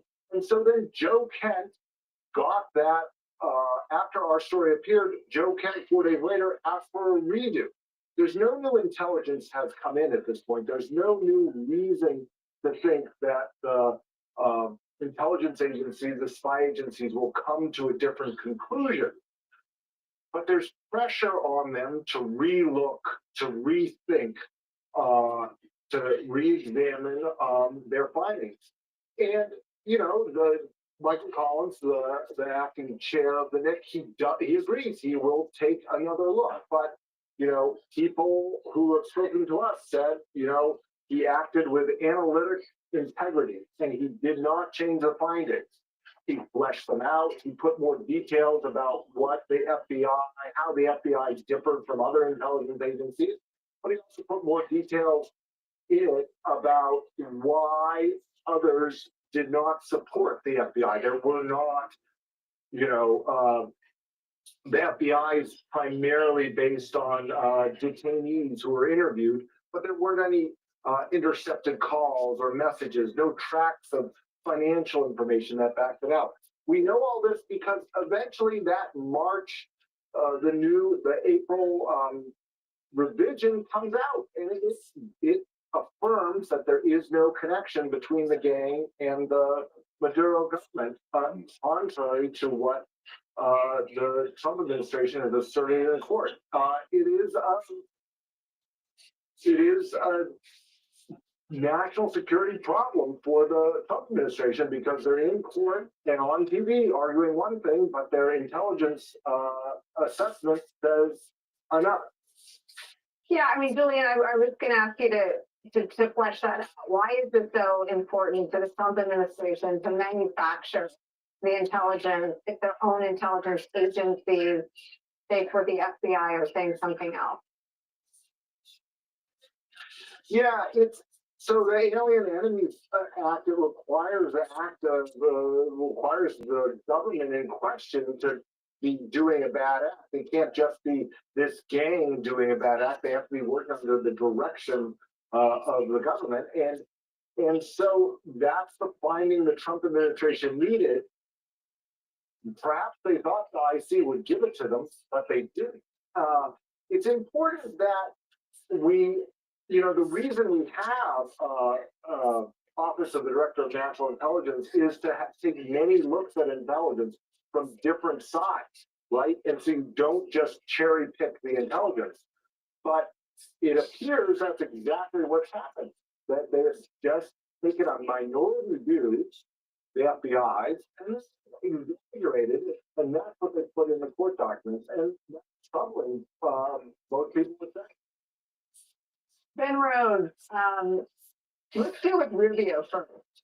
Rubio, as a senator, actually authors, his name is on the most scathing investigation. It actually isn't the Mueller report that reveals the most explicit ties between Donald Trump's 26 campaign and the ambitions of the center of American politics that Cleverton has intersecting and commingling. It's the Marco Rubio authored Senate Intelligence Committee report. Marco Rubio actually knows intelligence. He knows how to read the intelligence. And so the answer to Margaret Brennan is unbelievable. Marco Rubio knows better, but that's sort of strength in his God, whoever those two people are. Maybe they're the same person. But the idea that reverse engineering the intel isn't the worst part of the story, but that when they went back to reverse engineer the intel, as I understand the reporting, it came back with a deeper source version of the same story, that the Venezuelan government is not directing Trendy or Agua. They allow them to, I'll read the language. While Venezuela's permissive environment enables Trendy or Agua to operate, the Maduro regime probably does not have a policy of cooperating with TDA, Trendy or Agua. It is not directing Trendy or Agua movement to and operations in the U.S. The intelligence community bases this judgment on Venezuelan law enforcement actions demonstrating the regime treats Trendy or Agua as a threat, and an easy mix of cooperation and confrontation rather than top-down directives, characterizing the regime's ties to other armed groups and the decentralized makeup of Trendy or Agua that would make such a relationship logistically challenging. Basically, what the intelligence community assesses is that the Venezuelan government is not directing Trendy or Agua, and that is the rationale Trump is using to invoke a wartime act, an argument that is losing bigly, as Trump might say, in court. Yeah, I mean, there's so much wrong with this, Nicole. I guess we can start with Rubio in the sense that Rubio is someone that's deeply familiar with the U.S. intelligence community and how intelligence is supposed to operate. He was a leader on the Senate intelligence community for many, many years, over a decade, right? So he knows better about how the system's supposed to work. The problem here is, first of all, when Tulsi Gabbard was put in, the challenge was always going to be the DNI is the filter of information to the president. So the DNI can give the president the answers he wants. This is an even deeper rot, though, because this is them shopping for intelligence that validates their view. And it doesn't take a long journey through American history to see how that's turned out in Vietnam, in looking for supposed communist infiltration of the civil rights movement, in terms of the run up to the war in Iraq and search for Vivian D. We get really bad outcomes in this country when the intelligence community is told what to find and not the other way around, the intelligence community providing the facts. The fact that they're firing people is even worse because that is a message to the rest of the workforce that if you want a job in the U.S. intelligence community, never mind getting ahead, you're expected not to provide the best factual and analytical basis for decisions to be made. You're just expected to kind of confirm a worldview for people so that they can use it even in legal arguments before U.S. courts. And then the last thing I just say, Nicole, is that this is really important because they are going to need to use authorities like this for lots of the things that they want to do. They're using it for deportations. They can use it for any number of national emergencies that they want to declare. Most of the scariest authoritarian stuff that they could do is if they claim that there's some kind of national emergency. And there's no shorter direction to a national emergency than saying there's some foreign government that is at war with us through a proxy, which is what they're saying here. And so if this doesn't get cut off at the pass, if they're able to get away with it, essentially re-engineering the intelligence to tell them what they want and to continue to make those arguments before the courts, even though they're not based in fact, it could lead to a lot scarier things than even the deportations we've seen so far. Yeah, but I want to ask you to sort of isolate that thought and deepen it for us. I mean, because to me, what Julian's reporting on this reveals is that some of these dots might have been connected. They oust the Republican head of the House Intel Committee, I think either in the transition or the first month of Trump's presidency. They insist over bipartisan opposition and concern over Tulsi Gabbard and sort of ramming him through, getting her confirmed atop the department to be the DNI. They also are so wrapped around the axle of this losing legal argument around the Alien Enemies Act, with Stephen Miller clearly running policy point on that. It raises a whole new bucket of questions about his involvement in the nation's national security and intelligence agencies. I wonder if you can sort of unpack what is public facing now that may have before just been isolated but concerning incidences. Yeah, I mean, I think they spent a lot of time in the intervening 4 years when Joe Biden was president thinking about how could you move quickly to consolidate power. And Stephen Miller was definitely thinking about this. And again, the ability to have an intelligence community that can provide you with a basis for a president to assume extraordinary powers is the fastest way in the American system to assume extraordinary powers.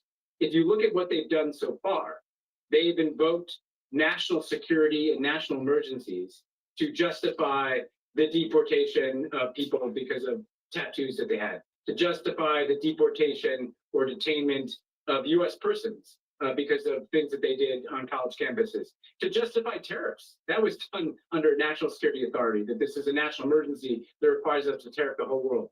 If you want to extend that forward, if you wanted to deploy the U.S. military in the streets, if you wanted to mess with an election that is going to be held, if you wanted to have even further reaching mass deportations, the route to that would be to make a national security argument that such and such is a national emergency or such and such is at war with the United States on behalf of another government. We have seen this done, by the way. Vladimir Putin consolidated power in Russia through the invocation of anti-terrorism laws that he used to justify everything to the cancellation of elections for governors in Russia, right? So again, I'm sounding some alarm bells here, and you might say, well, that's rather alarmist, except if I told you a few months ago that we'd have the deportation of people on the basis that the United States is at war with Venezuela, because that's essentially what the Alien Enemies Act says, that they're at war with us through Nicaragua, that would have seemed fanciful. And so we have to take these arguments very seriously. One of the things I see, Nicole, is just it's laughable, the idea that the Venezuelan government is using some gang as a proxy to fight a war against the United States. Anybody who knows anything about the Venezuelan government knows that's not how it operates. And if they have any contacts, it's probably they're corrupt officials in the Venezuelan government somehow that have ties to some of these guys, and it's probably a total corruption angle. The idea that the Venezuelan government, as a matter of policy, is waging war in the United States through a gang, nobody thinks that with any credibility. including the officials in Trump's own administration, which is why two of them were fired on Friday. Julian, I want to come back to another piece of your reporting from last week. You write this, quote, Tulsi Gabbard, the director of national intelligence, is moving the assembly of the president's daily intelligence brief from the CIA headquarters to her own complex, according to officials briefed on the move. Why is that happening? Well, the PDB is already her responsibility. She already has oversight of that. This move was a move of along with the National Intelligence Council to her headquarters, which is a couple miles down the road.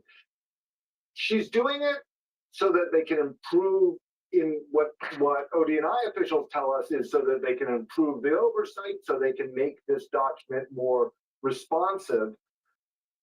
The other side of the argument, though, is this is a very expensive move, and for not a lot of benefit. It's potentially to duplicate the kind of systems that put the president's daily brief on a classified iPad every day. There's millions of dollars of expense at a time when the Trump administration is otherwise cutting government spending. The other problem is she's just fired two relatively high-profile CIA officers from their job at the National Intelligence Council. And so there's a lot of doubt of how many people who are going to move from the PDB enterprise or the National Intelligence Council, which is at Langley headquarters, how many are going to come over to the ODNI? How many are going to try to find another job because they're fearful of being fired? Now, Tulsi Gabbard may want to turn over the people who are working for the National Intelligence Council, but there's a real risk of a lot of experience, judgment being lost if she moves everyone over and nobody comes. It's amazing. We're glad you're on the beat. Julian Barnes, thank you for joining us today and your reporting. Ben sticks around with us when we come back. 4 months into his second term as president, and Donald Trump has yet to make good on his promise to end the war in Ukraine on day one. He spoke with Vladimir Putin today after a weekend of heavy Russian drone strikes inside Ukraine. And while Trump said things went very well on the call, not much has changed on the Russian side. We'll tell you what it means for the war next. And later, at a time when libraries find themselves the target of Trump's culture wars, a brand new children's book written by our friend Chasten Buttigieg looks to flip the script. Chasten will be here to talk about that, as well as all the buzz being generated by his husband, Pete, who's emerging as one of the Democratic Party's most effective messengers again. Deadline White House continues after a quick break. Don't go anywhere. My podcast, I'm joined by uniquely qualified guests who help me take a big picture look at the issues, like Representative Jasmine Crockett, late night host Seth Meyers, former Attorney General Eric Holder, and many more. Why is this happening? Listen now. Friends, we put a little extra effort into every steak burger we make. The brisket on our new barbecue brisket steak burger, it's smoked for 16 hours. Now that's a long time, especially when you polish it off in under 2 minutes. Etsy is the place for Father's Day gifts as special as your dad. Shop original baseball hats by Blair, under $50. Or personalized luggage tags designed by Sabrina, under $25. And handmade outdoor gear by Marcos, under $200. For kitchenware, home decor, and accessories that get your dad. Etsy has. Pay money on your car insurance? Yeah, that's exactly what I'm doing. Try InsureCar. We help you compare quotes and save half on your car insurance. Did you say half? I did. And you can do it all online. Yeah. Yeah, people save up to $1,000 a year. Same coverage, half the cost. Look at my rates, they got cut in half. This is That's my favorite part. I did it when it's convenient and saved me lots of money. Go to InsureCar.com and save up to $1,000 a year on your car insurance. Jerry is trying to get on the road for a long weekend camping trip. Gary is just sitting down to enjoy his perfect sandwich. Oh no, Gary and Jerry just received a last-minute meeting invite. Thankfully, Otter has the team covered, with an AI meeting assistant to take notes, generate a summary, and capture action items. So Jerry can go camping, and Gary can enjoy his lunch break. Streaking your schedule. Try now for free. Visit otter.ai or download the app. MSNBC Premium gives you early access and ad-free listening to Rachel Maddow's chart topping series, MSNBC Original Podcasts, exclusive bonus content, and all of your favorite MSNBC shows now ad-free. Subscribe on Apple Podcasts. Good Election coming up, but do your research on the issues that matter most to you and where the candidate stands. There's no better voter than an informed one. Or you know. Yes, you all, but that's not why you're here.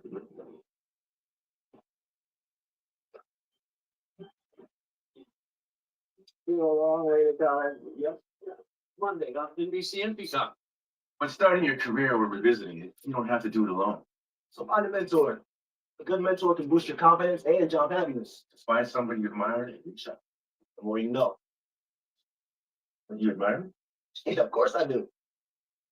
Download the MSNBC app now at msnbc.com/app.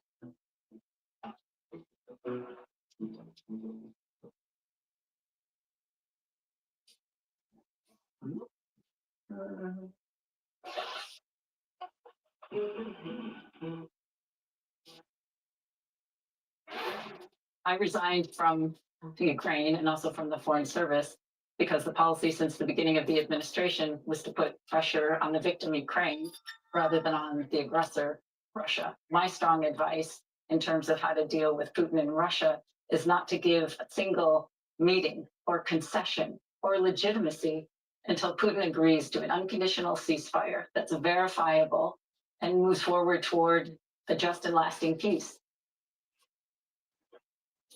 That was the former ambassador to Ukraine, Bridget Brink, speaking out about her resignation last month over Donald Trump's dangerous concessions to Russia, a foreign policy that she says could, quote, she could no longer carry out in good faith. Today, Donald Trump spoke with Ukraine's President Zelensky after a 2-hour phone call with Vladimir Putin. About that Putin call, Trump said this, quote, negotiations between Russia and Ukraine will begin immediately. But recent reporting and his own press secretary today has revealed that Trump's growing and mostly private frustrations with Putin, who has been dragging his feet on doing any peace deal, are sabotaging Trump's empty promises to end the invasion quickly, while continuing to demonstrate that he doesn't want peace. Overnight, Russia launched one of the worst attacks so far, with hundreds of exploding drones and decoys over Kyiv, killing one woman, according to the New York Times, and injuring several other people, including a 4-year-old child. From Politico, quote, so the million rebel question here remains, how will Trump react if there's no real progress today? There are concerns inside Europe. He'll either try to force through a disastrous deal from Ukraine's perspective, or just abandon the whole peace idea, plus U.S. support on the battlefield altogether. Joining our coverage is former U.S. Ambassador to Ukraine, Bill Taylor, and is with us as well. Ambassador Taylor, the image of your testimony forever seared on my mind is what it was like to look over at Ukraine at war with Russia. And the context was sort of to contemplate Donald Trump withholding congressionally approved military funds for Ukraine from bipartisan majorities of the United States Congress. We're now in such a darker place with U.S. Leadership very much in question in terms of what it stands for. And we're losing, we talked about brain drain over the last 2 hours, really, at the FBI, the DOJ, and the intelligence agencies. But to lose someone from the Foreign Service because they don't believe we're on the right side anymore is really illustrative of how dramatically America has shifted sides in 4 months.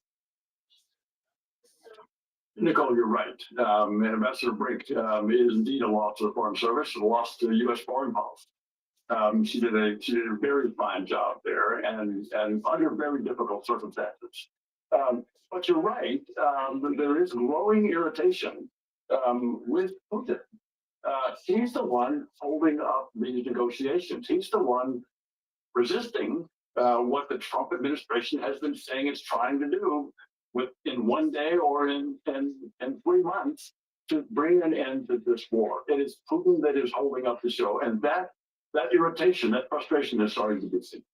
Well, why are we negotiating with Putin? Is it plausible for Trump to be convinced to change course and help Zelensky beat Putin? Sure. There's no doubt that with the capabilities that the Americans have and the Europeans have, if we were to throw those all into Ukraine, Ukraine could certainly stop Russia and push them back. However, that's not the plan on the table. The plan on the table is to force Putin to their negotiating table, make him realize he cannot win, make him realize that the Americans are not going to give up, the Europeans are not going to give up, and as you said, the Ukrainians are not going to stop fighting. This is existential for the Ukrainians. They will not give in. So the question is how to push Putin to come to the table, negotiate a ceasefire, stop the fighting, stop the killing, as President Trump has said over and over, and then go on to find the stuff. What is part of the deal play on this? And I'm sorry if this isn't sort of any traditional diplomatic or foreign policy question, but when's the best part of the deal for Trump to land in Kyiv and say to Putin, if you don't come to the table and do a good and fair deal, we're going to give them everything we've got, our big, beautiful, whatever would come out of Trump's mouth next? That would be an approach. There are two things that President Trump could do. One is exactly that, make this threat, which he's made before, to provide Ukraine with the weapons it needs if Trump determines that Putin is not coming to the table. That's the first thing. The other, though, Nicole, is to put very severe sanctions. Now, there's a lot of skepticism about sanctions, and they've not succeeded in stopping this war yet, but we've learned some things, and it is possible that to make these sanctions more harsh, more effective, and to bring Putin's economy to a point where he has to come to the table. How to get him to come to the table to agree first on a ceasefire and then a settlement is the question right now. I mean, there's something sort of unseemly about asking folks like Ambassador Taylor such a silly question, but there's also something so silly about trying to figure out how to move Donald Trump, who's the only president we have, to be on the right side of this. And the right side is clearly the Ukrainian side. And I wonder if you were around any folks who have thought about sort of showing Trump what a fool. I mean, Putin has made a fool and a liar out of Donald Trump faster and more publicly and in more global circles than anybody. Yeah, and look, everybody's thinking about, the Europeans think about this constantly, Nicole. Who I talk to, and obviously people who've been supportive of Ukraine in this country. Because the reality is that, of course, this is what's happening, right? Putin thinks he has a slight upper hand on the battlefield. The only thing that the Ukrainians have is kind of the enduring nature of the support from the United States and Europe. Trump essentially puts it at risk, that support for Ukraine, and basically gives Putin all of his negotiating positions based on what we've heard at the negotiating table, right? We're going to accept all of the Russian territory that they currently hold, staying with them. We're going to accept Ukraine never being in NATO. We're going to demand that Ukraine be a neutral country. Essentially, going to leave it defenseless. Why on earth would Putin not continue? What incentive is there whatsoever for Putin to kind of quote unquote come to the table? He's getting everything already in the negotiation, and he's getting it in the battlefield.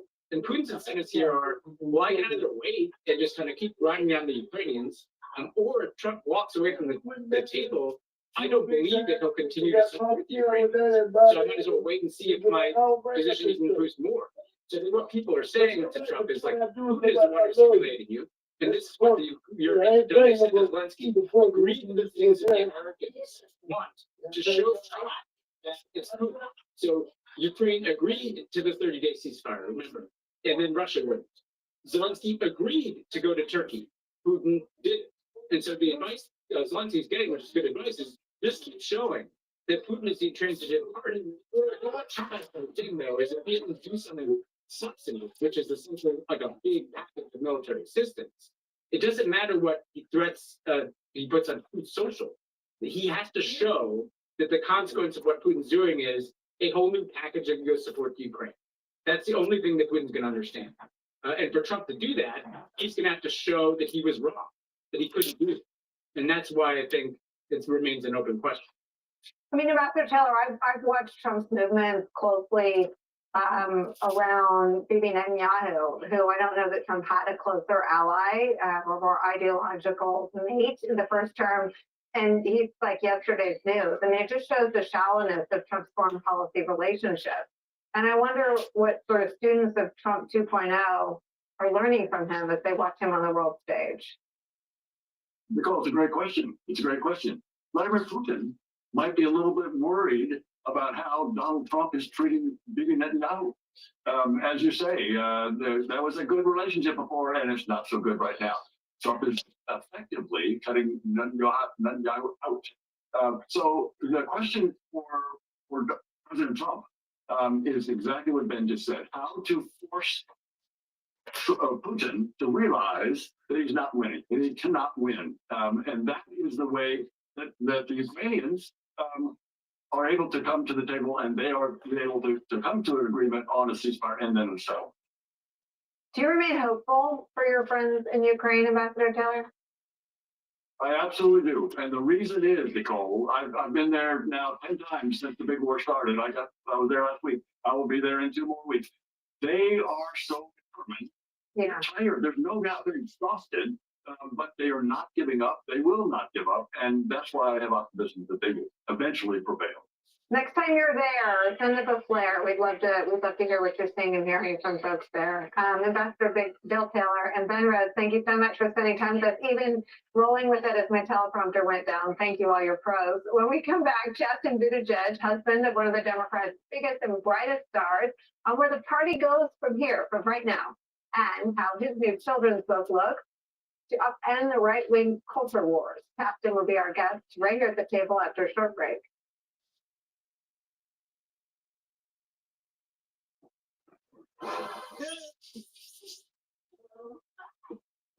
How earning unlimited cash back make you feel? Well, a little like this. And like this. It takes 2 to feel the joy. Earn unlimited 2% cash back. 1% when you buy and 1% as you pay with the City Double Cash Card. New projects means new project managers. You need to hire. Indeed, you do. When you sponsor a job on Indeed, it's easier for talented candidates to find it, which makes it easier for you to hire them. Visit Indeed.com/hire. These hands have helped me become a 3-time All-Star. I must protect them. What's up, man? So I wear hands-free Skechers slip-ins. I just step in with no bending down or touching. So my hands can take it easy. Try Skechers slip-ins. Don't scrub your toilet. Spin it clean with the power of 300. Introducing the horsepower unicorn. Cordless, rechargeable power toilet brush that spins away grime with the power of 300 RPM. Now available at Walmart and Amazon for immediate free delivery. With over 250 silicone fingers to scrub every crevice of your toilet bowl. This is your old toilet brush, and this is the horsepower unicorn. Get your horsepower unicorn at Walmart or on Amazon. Order now. I'm a photographer and small business owner. Every day I use American technology and artificial intelligence to run my business and edit photos. American innovation is essential to small businesses like mine. That's why I'm proud the US leads the world in developing open source AI solutions. This game-changing technology is making us smarter and more efficient. American innovation is supporting millions of jobs and powering our economy. Our leaders in Washington must protect our competitive edge. When you list on apartments.com, renters will start coming out of the woodwork. Single family home, yes, please.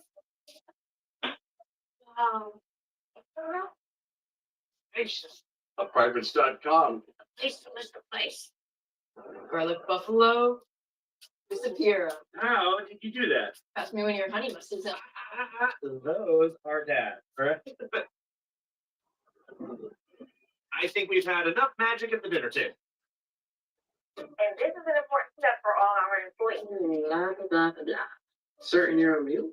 Yeah. Are you for imprint certain? Oh boy. Certainty matters. So when you need the right high quality promotional products, printed perfectly and guaranteed to arrive on time, that's the certainty of 4imprint. Wow your clients, nail your next event, or inspire your team by visiting 4imprint.com. Oh, Empress for certain. This is Michelin's quality olive oil, starting at $16. Braza, single origin olive oil that's made to be used. So you can sizzle like a chef, drizzle like a chef, and frizzle like a chef. It's olive oil the way it should be. Always fresh, never blended. It's more than just cooking. It's creating something special. Plus, our eco-friendly refills keep your bottle and your stomach full. Braza, for the chef in all of us. It has everything you would ever want, especially in a children's story. All the essentials, charm, anticipation, love, beautiful illustrations, and the chaos is so beautifully and wonderfully familiar to so many of us of family life. Its title, Papa's Coming Home, cuts to the sweet simplicity of the plot. A parent, two kids, and their dog going about the process of picking up dad from the airport. Of course, that the other parent is dad too is simply part of the plot. It's not a story about having two dads. It's just a story that happens to have two dads in it. It's a detail that should be unremarkable, especially now. And remember, this is the book ban era, where even LGBTQ adjacent stories are being purged from school libraries. Joining us now, our friend, the author of Papa's Coming Home, Justin Benedict, is back. I love it so much. Thank you. I need to take you on book tour with me. You do books all day. You know they're gonna read. And the pictures are so beautiful. Thank Can you. you tell me something about the illustrator? Dan Taylor is UK based. He did such a beautiful job. And when I was trying to find an illustrator, you meet a couple and they send you some initial sketches. And when he sent his initial sketches, I knew that he captured the ethos of this book. Absolutely. Advanced camera shot. Thank you. You nailed it. Thank you so much. I'm going to read some of it. Today was the day Rosie and JoJo have been waiting for all week. Their papa was finally coming home, and they were going to go to the airport to welcome him. Rosie was so excited she wore her sparkliest headband. JoJo was so excited he wore his brightest light up sneakers. These could be anyone's kids. Are these your kids? Yeah, it's obviously closely related to our family. It was kind of cool when you're writing a children's book. You're like, why not? Why not let my kids? The goal was for them to see themselves in the book, but why not let them really see themselves in the book? And when I got the initial mock-ups of the book, I remember Penelope running up to me at the kitchen table and saying, "That's me. That's us. Papa. That's Daddy." And it was so powerful that she saw herself in the book. And that's the point. That's the point. Why is this so important now? Well, two things. One, we're deserving of joy, but everything seems dark outside and it's okay to pause and reflect and think, the best thing that I can do for my family right now is be a really good dad. And one of the ways I like showing up for my kids is in story time. Yeah. I love reading joyful books. And of course, there's a little spinach underneath the sugar there, right? That unconditional love is the most important thing in a home. That's what makes a family a family. And then, of course, representation. It's important to have books like this for windows and mirrors. An opportunity for families like us to see ourselves reflected in children's literature, and a window for other people to see a family like ours and to have an opportunity for that discussion or not, so that kids just see that families like ours are just like everybody else's family, going through the chaos of raising toddlers and that universal experience of waiting for someone to come home that you love so much. There's conversations over the years. I think maybe first with your book, where you shared the story of coming out and talked about you've been this touch, and then not around personal things, but just as sort of a voice and a vessel for everyone's political anxieties during the campaign. I happen to know, were one of the most in-demand surrogates for former Vice President Harris.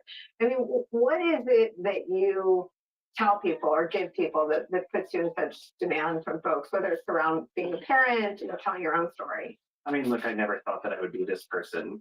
I definitely didn't see that coming. And the way that I approach my political work or advocacy work is I just believe in leading with your values, showing people who you are rather than telling them. And oftentimes when I'm in a space where I do need to discuss politics, I try to stick to my own lane, right? I was a teacher, I was a former theater teacher, I'm a parent, and I like talking to other teachers, librarians, parents about the things that we're going through in our everyday lives. I like to break politics down, that all politics is personal, whether you like it or not, it's going to come for you, whether you want to pay attention to it or not. And there are a lot of universal experiences that we're all having as parents, watching what's happening in Washington, It is okay to discuss politics because politics is discussing us in Washington, gutting the Department of Education, gutting things that protect our clean air and clean water, making life harder and less safe for our children. What's more political than that? So that is the work I like to do in politics, speaking with other people about those shared experiences, and then reminding them that you do have a lot of power. I think oftentimes we view protesting or writing letters or making phone calls or discussions at the dinner table, maybe with that uncle or a parent, as small acts. But those are not small. Those are some of the most important things that we can do, both as educators, parents, or just concerned citizens for the future of our country.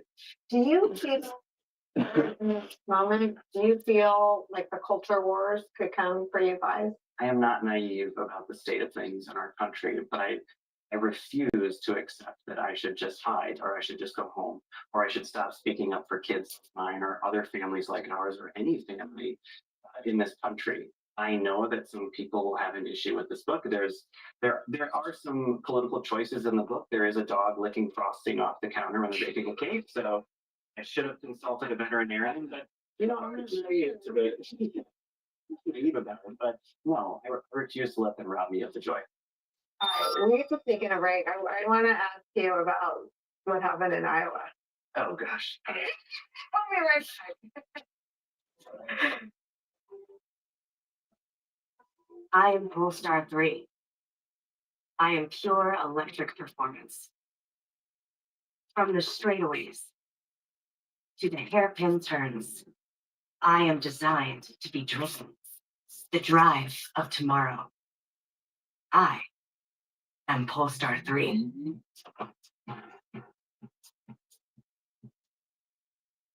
Enjoy tariff-free pricing on Polestar 3 now through June 2nd. Do you have a minute? Would you like one? Would you like to not spend your whole day planning your whole day? Do you wish you had the time to make the time to find the time so you don't spend all your time just asking? What time works for you? This is important. Yeah, important. What you need is acuity scheduling, automating your schedule with professional booking tools so you can get back to the business of building your business.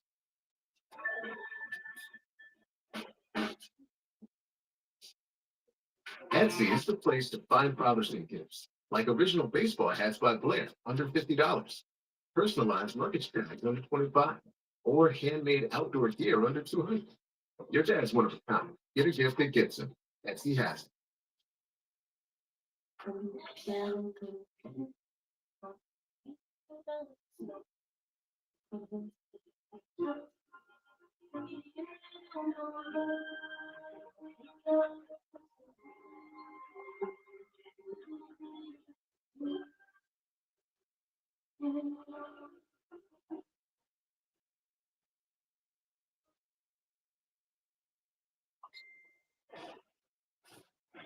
I guess I'm not the easiest person to please. I like things just right. That's why I love Redfin. They show me homes that are perfect for me. Not too big, not too small. Yeah. It's like they know me. I mean, the Bears love having me here. Oh, we're like family. I know it sucks, but it's time for me to spread my wings and find a place of my own. Ooh, this one's just right. I know Baby Bear will miss me. Bring it, make it. Okay. Everybody's loving that Grubhub deal with Prime, huh? Amazon Prime member, you can get $0 delivery fees on Grubhub. Go to Amazon.com/Grubhub, activate your free Grubhub Plus membership, and start ordering with $0 delivery fees on Grubhub for top restaurants in your go-to spots. Eligible orders only. Terms and additional fees apply. So we just not powerful. I can control the radio. Never mind. If you know luxury, it's not just a word. It's rewarding. Thoughtful mattresses supports all types of sleepers. Luxury is handcrafted and assembled in American factories and brought directly to you with our complimentary in-home delivery and setup center. Which is why over 90% of customers would recommend Satva to friends and family. Satva, luxury mattresses made affordable.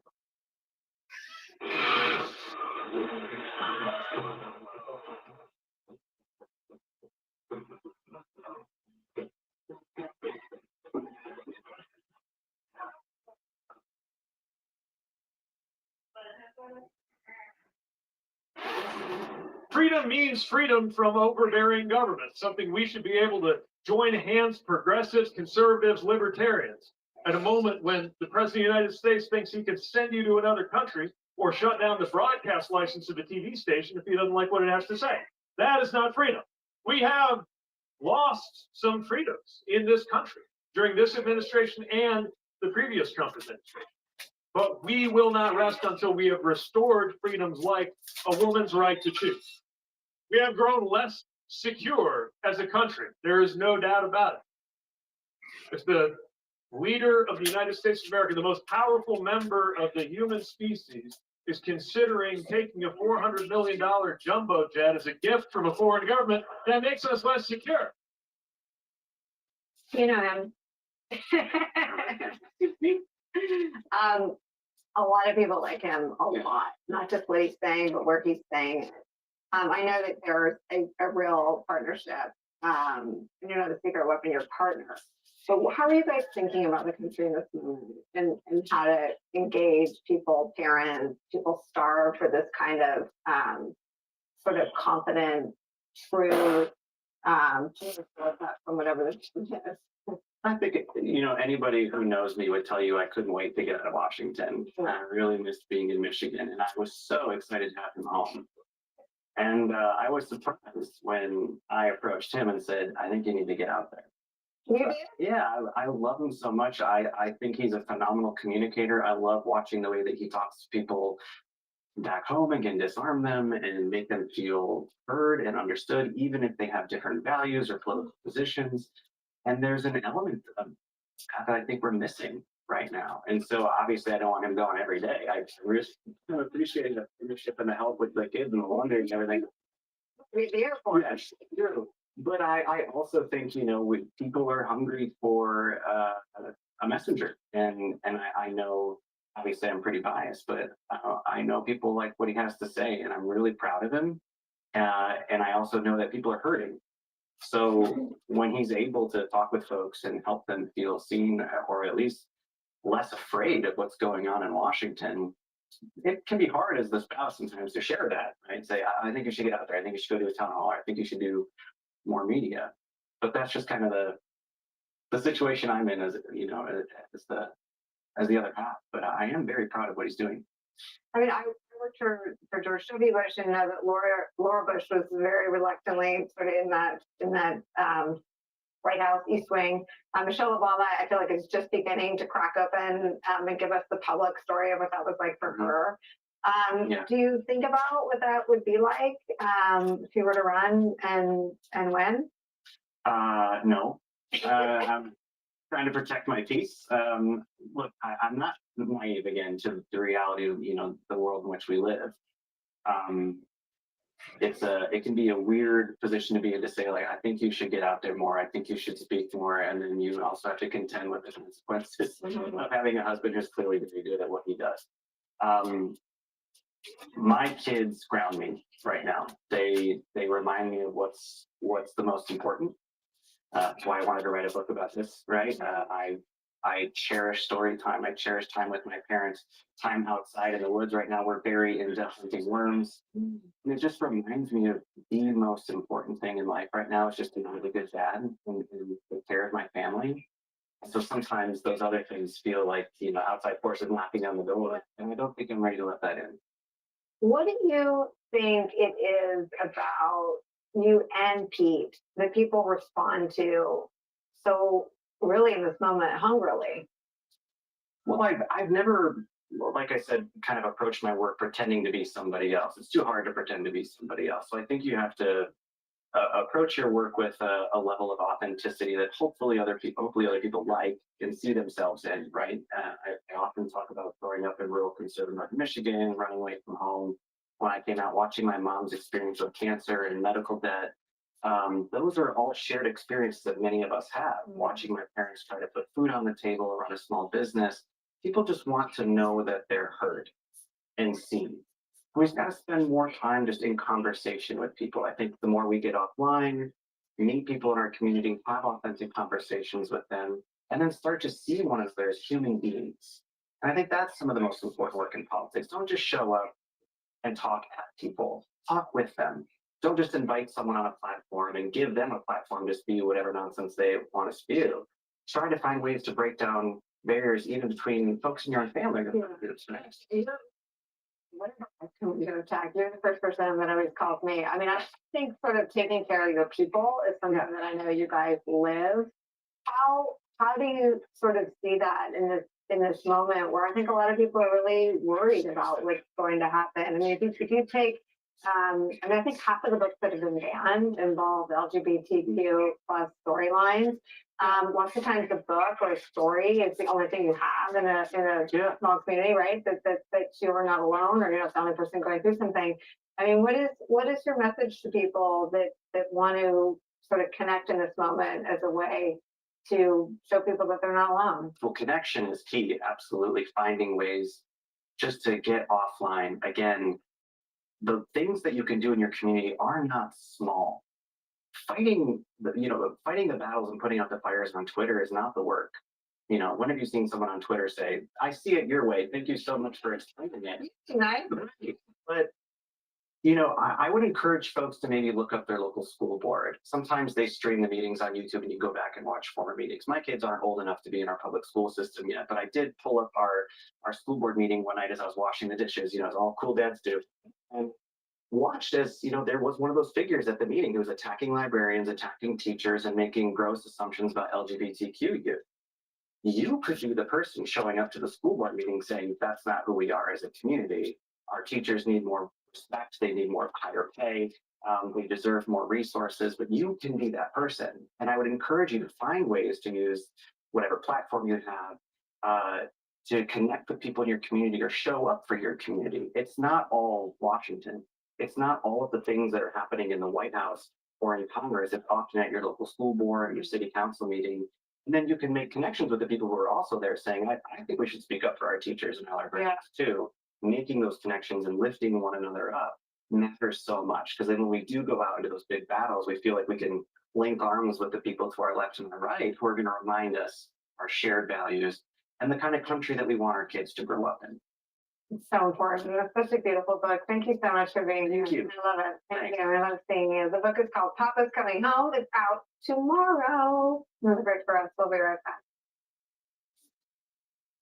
When I switch to T-Mobile, you'll give me an iPhone 16 Pro. You'll help pay off my old phone, and I still get to keep it? That's right. Don't trade it. There's always a trade-in. Not right now at T-Mobile. Oh, Also at T-Mobile, you save at least 20% versus the other big guys. I feel like I have to give you something in return for karma. Box of raisins. I'm a mom. A balloon. Banana peel. It's our best iPhone offer, and switch to T-Mobile and do iPhone 16 Pro on us. No trade-in needed. We'll even pay off your old phone up to 800 bucks. Do whatever you want. Birthdays, we're good at remembering them, but we're not always great at celebrating them. So don't just celebrate birthdays. Celebrate Julia. And how much she loves snacks. For her elegant style. Celebrate the home she gave out to. Gifts that say I get you. Betsy.